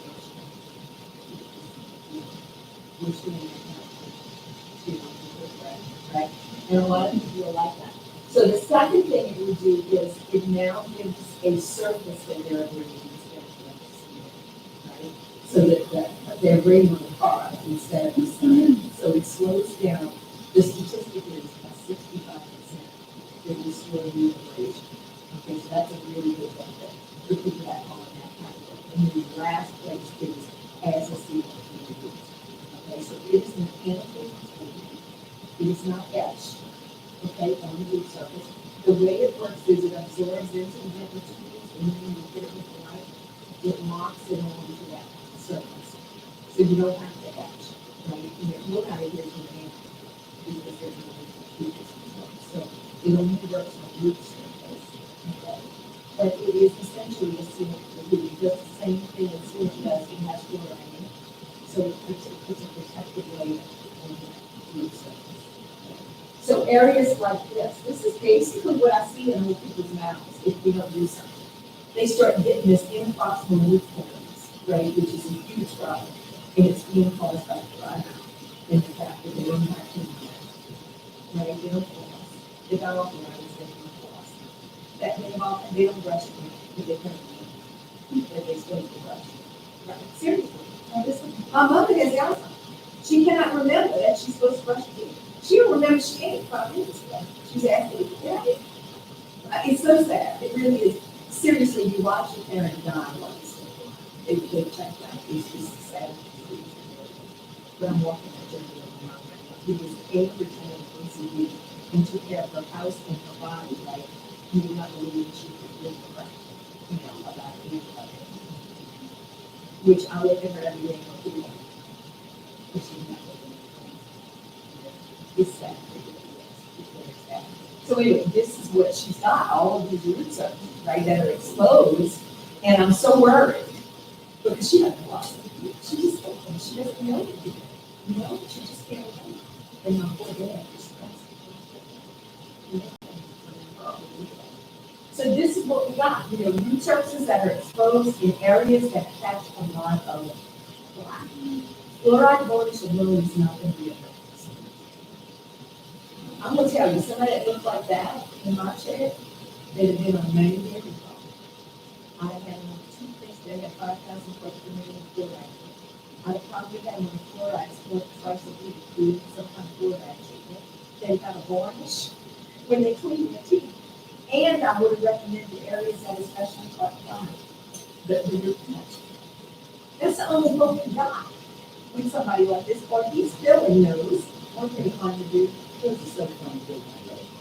And they pop right off, don't they? Yeah. So it's like, plus these people are old, and you got to put through the shot of restorative dentistry and giving an injection, meaning a hard and short part. You put a drug in the system and get which is a risky shot, right? So, yeah, this is a great benefit for them. Because if they get decay like that, that is very important. It really is. So covering these root surfaces before that ever happens is such a benefit. And this particular product will last up to 36 minutes if you do 2 coats. So always do 2 coats, okay? One, let it sit what 9 minutes, about 20 seconds. I blow it in there, and then put it out and push it in it, okay? If it's sensitive and it's still feeling something, I just keep doing it until it gets okay? So this is it, right? In parts of each area, this debunkers it up in mobiles that have 10 million infections with their mouth. Lower regions of the it's resources, right? the lower answer in the person that is in the front. You have all met that. You cannot get it out the way. I have to follow the good. So if I can't get the lip off that teeth, you've had it this week. So if I can't get the lip off the teeth, the probability of them rushing there is very slim, right? So by the time we pry it off, we're gonna find all kind of crap there. So let's put something down there to protect that, right? So see, you base this on what you're seeing, and some of it is just who they are and their specific issues that are going on. They can't rush anymore because they got arthritis, right? That's a big one. They got areas that catch this. If they get a distal buccal root caries, yeah, that's what most dentists tell me. I'm extracting that, Bert. Well, if they like their tooth, I had a man one time tell me that's my meat tooth. I'm like, oh. See, what he was telling me was, oh, I need that tooth. It's important to me. That's where I chew. That's where I chew. That's his meat tooth.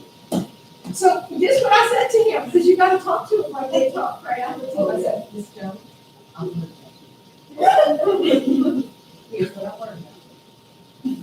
here are the consequences, right? So I told him everything that could happen and what it would cost him to fix each one of those things down to, we gotta take the meat tooth. That was the last one, right? We might could do this, it's gonna cost you this, we might could do this, it'll cost you this, and the worst case scenario is we gotta take the meat tooth. No, the ones you see in that area. Yes, he had nothing up to the custard.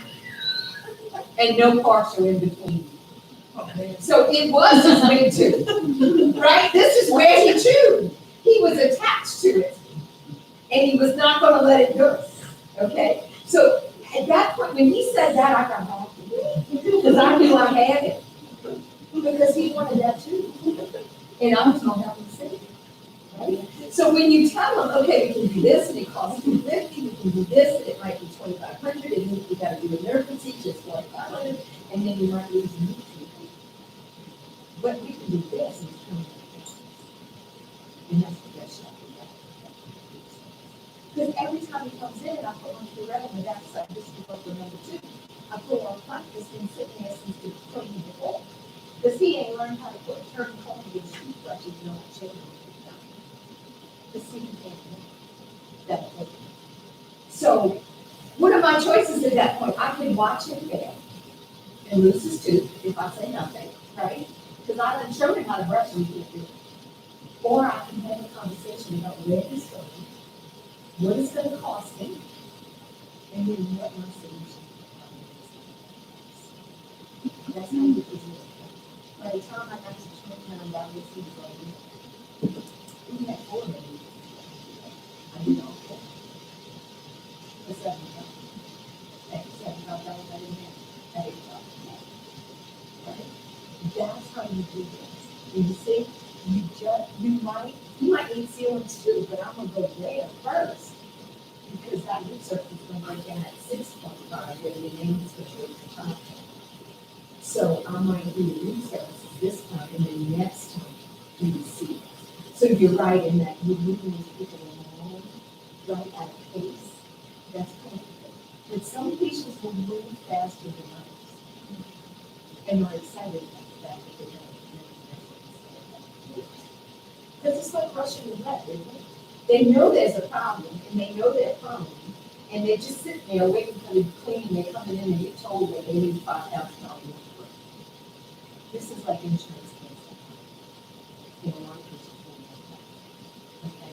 If we have a complication, they don't get the pictures up and they can't see it, right? So get used to being visual. And being okay with saying what can happen if we don't. That's the biggest thing I think that we miss. We go after the solution and I'm really well. Same thing. We gotta go, we gotta say, listen, if we don't do this thing, is this what you want to do? No. That's the issue. That's it. Don't you? Not to mention you might have serious disease. So, Get the pictures up, show them where they are, right, he's right there at 6.5.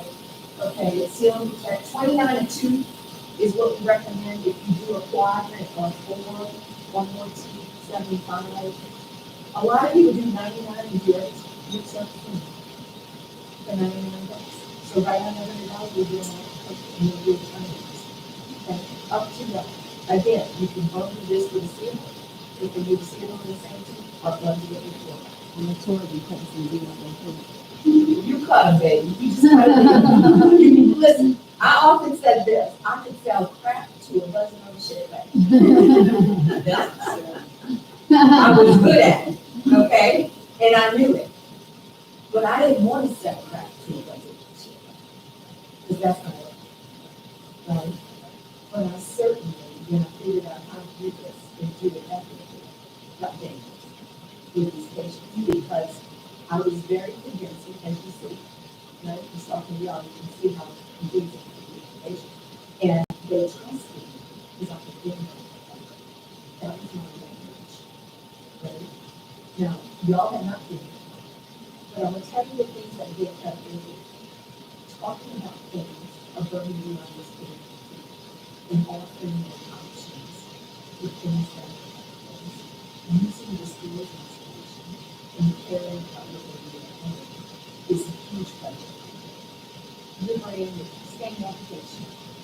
Teach them how to brush their teeth. Don't just tell them, teach them. Pull the mirror out, take the brush out, show them how to use the brush, show them where to put the brush. All of a sudden now they know you care. That builds credibility, you know, I learned that. When I left that practice and I went to camp while I was waiting to get busy as a coach, I would go to all these practices and they were all getting thrown out and doing serious and nobody was going to do it and they don't think they can go. What are you doing? What are you doing? These people are buying for. I'm disclosing and not controlling my relationship when they know my care. That's all I was doing. I was different than my eyes. That was there before. Because when you come to practice, most patients look at the video of you and where is Susie? Susie is my hygienist. Well, I'm 3 rows down in the ladder, they can tell us what I say, right? Because I'm not their hygienist. But the minute I started talking about brushing and cleaning and disclosing and all of that, then this is what I did, guys. I put the disclosing solution in and out. I used the 2-tone gun. Blue for the old flag, pink for the new flag. Okay, so there's a 2-tone disclosing solution. Because they always used to tell me, go out and so if I could say, well, the blue stuff's been there 12 hours, we've never been there. Or the stuff, right? So I would give them a mirror, I would give them a mirror, I put the disclosure, and I just said, you should have it. And they would look in the mirror, and there it was staring at me. So all of a sudden, they look at me like, wow, something different today. Like every other day. But today was test day, you come to things, this is what you're doing. We're not communication. When they said, I guess I'm not doing a good job, I said, I know, I need to help you with that. That's when I think about the brush. And I showed them my brush, and I do the floss, and I actually demonstrated it to, and you know what they said? Now, guess where Susie was? She was at the bottom of the ladder. See, I didn't have to do a lot to build credibility. Yeah. Yeah, that's not a model. Yeah, that's what you do. And show people. But show them in their mouth. Show them in their mouth. They need to feel it and see it. And this is where the brush goes. This is the angle. You gotta roll it against the tissue and blanch that tissue up. You have to be white. That's how you know put the right amount of pressure. You know, I was doing all of that stuff with them. And it didn't matter if I was going to put on the block. And I could have put it on the block. See, I used to believe that people trusted me because I'd been there. That's not what it is. They trusted me because I'm not. They have to do that for me. It's easy to do that for me. So when you're brand new to this whole thing, and you rarely use plastics, and so do you. So y'all are trying to get pressure with these people. Get yourself some disposable solution, and get them with the toothbrushes and the floss, and make sure you use fluoride. That will win them over and leave them. Because a lot of times they do that. They just have to do it. Okay? And that's not about it. Now, 9910 would be the code you would use if it was full mouth. 9911 is the code for a single tooth. Okay, so D9911 or D9910. Okay, if you decide to do it. Okay? So, brush and bond is a desensitizer, and it can be used as a desensitizer, but seal and protect will do it all. So if you have seal and protect, I'd much rather that, because of the fluoride. 9910, I also used that for fluoride I did after standing reclaim. So for every standing reclaim patient, we had a fluoride varnish after the standing reclaim because of increased sensitivity, and that's what Buddhist post-op, right, is sensitivity. So we included up 9910 fluoride with everyone. Now, so it occludes the tubules, right? It decreases new abrasion by 65%. And it is a small privilege because of that. So those are the three areas. That's what it works. This is what we see in elderly patients. I saw it in my nursing home patients. They would go to Helen and basket in 6 months. They would come in with root caries and they were fine 6 months before. So Real quick, the 99 after FRP, that is just the regular form. that's varnish. But we coded at 9910 because I'm doing it for sensitivity. Okay. Okay, so 1208 or 1206, whatever you use, it would be regular recall fluoride on the whole mouth. But we did 9910 on the perio side. And you still kind of get fluoride, but we use that separate code. We use a part of that. Same thing with the charge, yeah, it's 29. I would just include it as part, we added 29 into the code. Okay. So this is dry mouth. This is what dry mouth does, right? It erodes the fillings that are already there and they leak or they pop off, right? Which is a problem.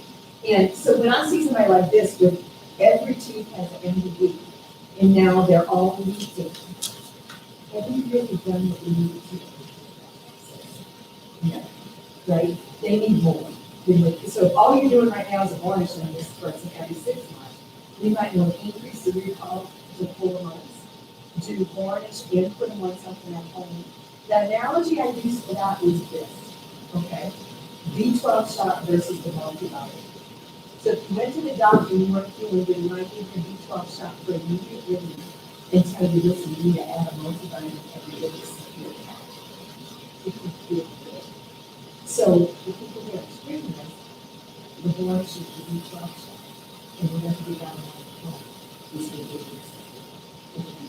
fluoride, varnish, fluoride tray, rather than some type, or it can be replaced with a lot. Okay? So either or both, depending on how bad they are. Right? We can call that as a condition. Which we can. Okay? And then watch for opportunities, guys, they sit in front of you every day. They sit in front of you every day. This probably, in my world, I would be more of these things, especially in my practice with all of these. So they all use, and they have root exposure, right? They all do. So if you're going to have a choice between ceiling and root exposure, I'm going to root first. We want to avoid this, right? And here's the 4 a day is the goal here. So when we look at your stats every month, we should see equal sealants and equal root protection. If the practice is elderly, you might have no root protection and you seal. But 4 a day minimally is not going to be. Oh my God, there's at least 25 teeth every day that you get. So all you gotta do is right? But again, don't think about the number, just take care of who's in front of you and do what you do for the rest of your life. Okay? Again, fluoride is not adequate for these, so you're going to have to talk to them about both. So, and quickly, because they're going down in trouble. So this is $32,000 times 2, that's 64. We found 100,000 possible sealants. 164 64. And with fluoride, it was about, what, 30, was it 32 days? For that, so that's another 64. You talk about 200 grand of potential production just for reading of these services. Now, let's see what we got. Is it quarter to? It's 10 to We're not gonna finish by 2 o'clock, okay? So here's what we're gonna do. I'm gonna schedule a webinar with YouTube, and I'm gonna finish it, we're gonna get through, okay, by 2 o'clock today. And then we go over so the actual anatomy of the hygiene equipment, I can do that in the webinar and talk about it. But let's get through that trace, because we should be able to finish that. Because that's the fourth diamond that is really great. The fifth one is right for life, and the sixth one is forward device. And a lot of us. So that's my information. And like for like, I already have in place, right? That's a webinar stuff. So, radiographs, okay? So here's the bottom line. When digital came on the scene, they changed the protocols because it became less exposure for the patient, because now you don't really expose them to a lot of X-ray because the sensors are so quick, right? You don't need a lot of X-ray to expose them. So here's the thing, if you got people refusing X-rays, you just need to put the blindfold on and go in the room, because you are not seeing the whole picture, right? So I love this. I would have this in the operatory. If you're asking us to see you without X-rays, this is what happens. They don't realize that, right? Yeah, they think they're getting too much radiation, but they're not, okay? And on our risk assessment form, the education part of that talks about how much radiation we get, which is not a lot, okay? So FDA, ADA got together, they looked at this, the new guideline now states that the development and progress of oral conditions are associated with patient age, stage of development, and the vulnerability to risk. So we should be basing how frequently we do X-rays on risk level variation. So not everybody needs 15 X-rays because there are a number of patients. So if they do, we need to have, right, the coverage that have that conversation with, okay, and why, right? And it's based on the risk factors that we talked about earlier. Here's what John says, 2005, anybody with these conditions should have 605. Now, every patient sits in front of you has one of these. History of decay, history of perio, history of endo, all of that's there, right? Systemic factors that affect it. So most patients need 6 months, but the insurance companies say once a year is all they'll help with. That's fine. Sorry, they don't help. We can only do that.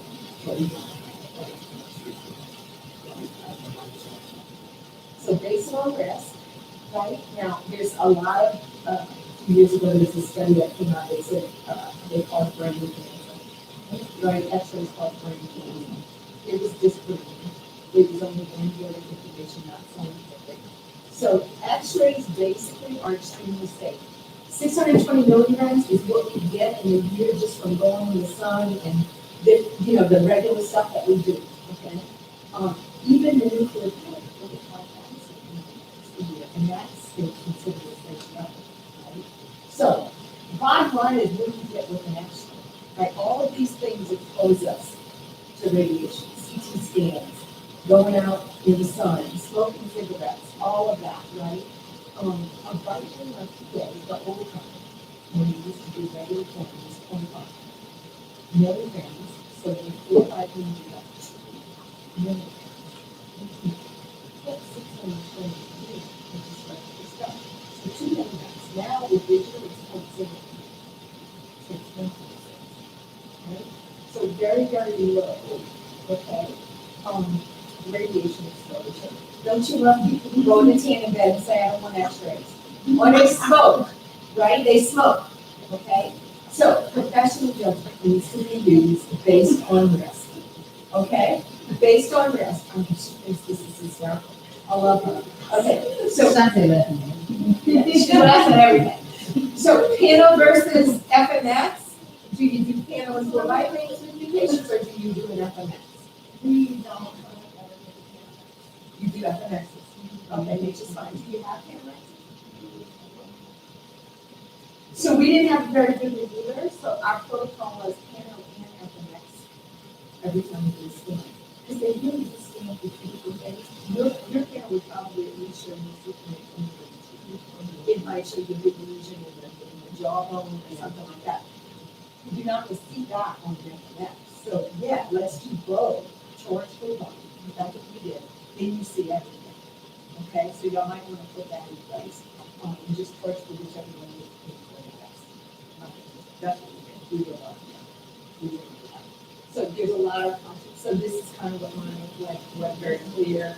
So we did it. We did it along with the FMX, and the two of them together were good diagnostic tools. Now today, the FMX, the CMXs the cameras are very much better, and you don't necessarily need that. But if you have an open machine,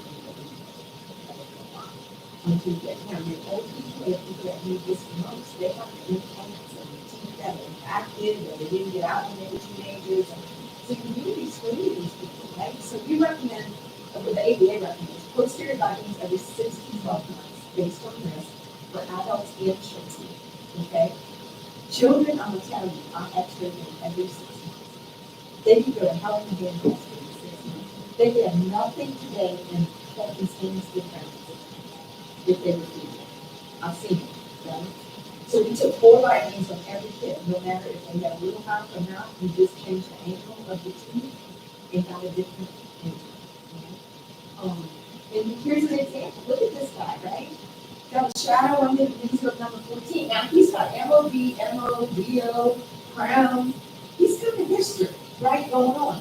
So if we didn't x-ray him but once a year, right, and we thought maybe we'd watch this is what he looked like in 6 months.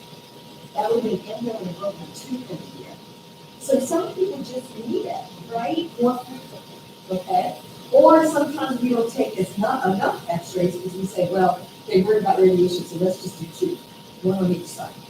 Well, it is not like that. Furthermore, look further back.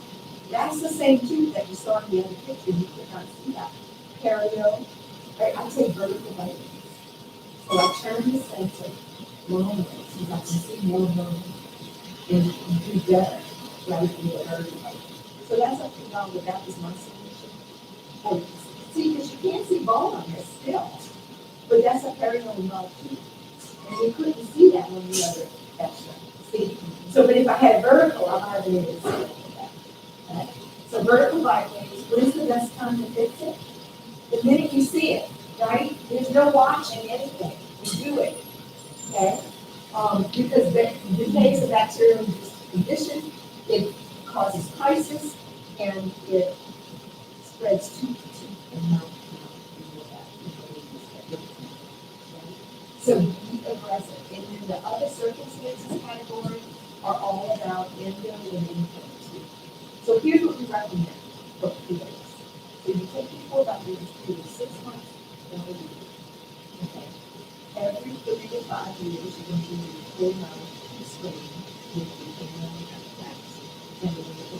that's one thing you didn't expect, right? If they had no insurance, it was every 3 years. We did the thing. If it was insurance, and they did it 5 years, we have confidence because we were taking these PAs. So for PAs, this is what we recommend, any treatment and crown.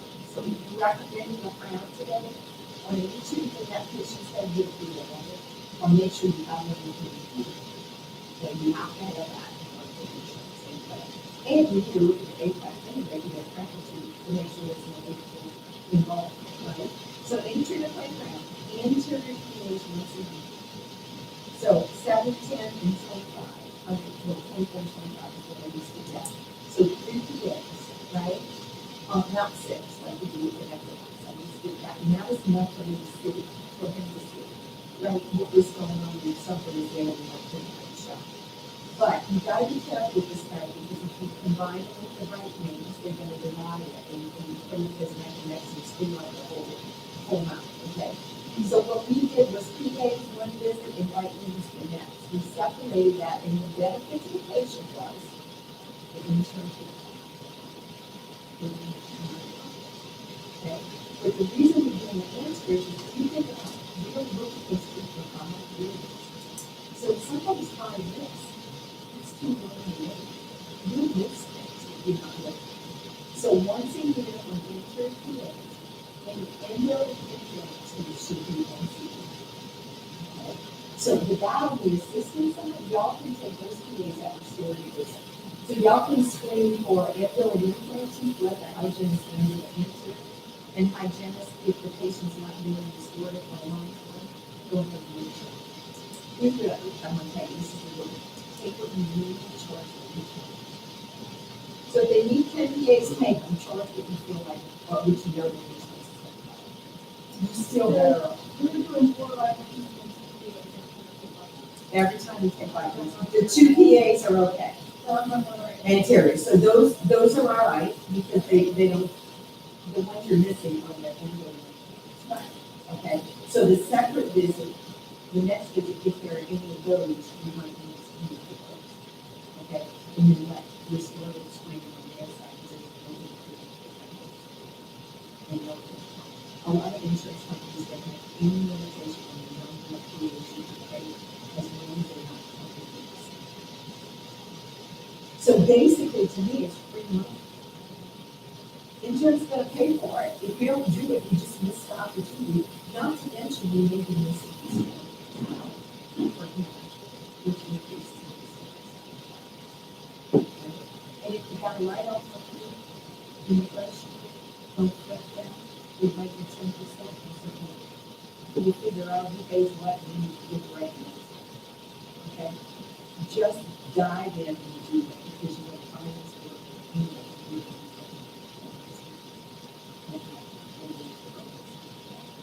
Makes sense? Okay, cool. And it is 2:02, so we are done. The anatomy of hygiene appointment, I'll set it up right now on the day over lunch, and I can do that last work part with you guys, on the rest. Okay, and we'll follow up, I'll do it like in a month. That way we can look and see where the numbers are, and compare where they were, and we can talk about that as well. And make sure might be running into that, figure that out. And when people do what we have to experience. The greatest thing, what can you do, right? Makes sense?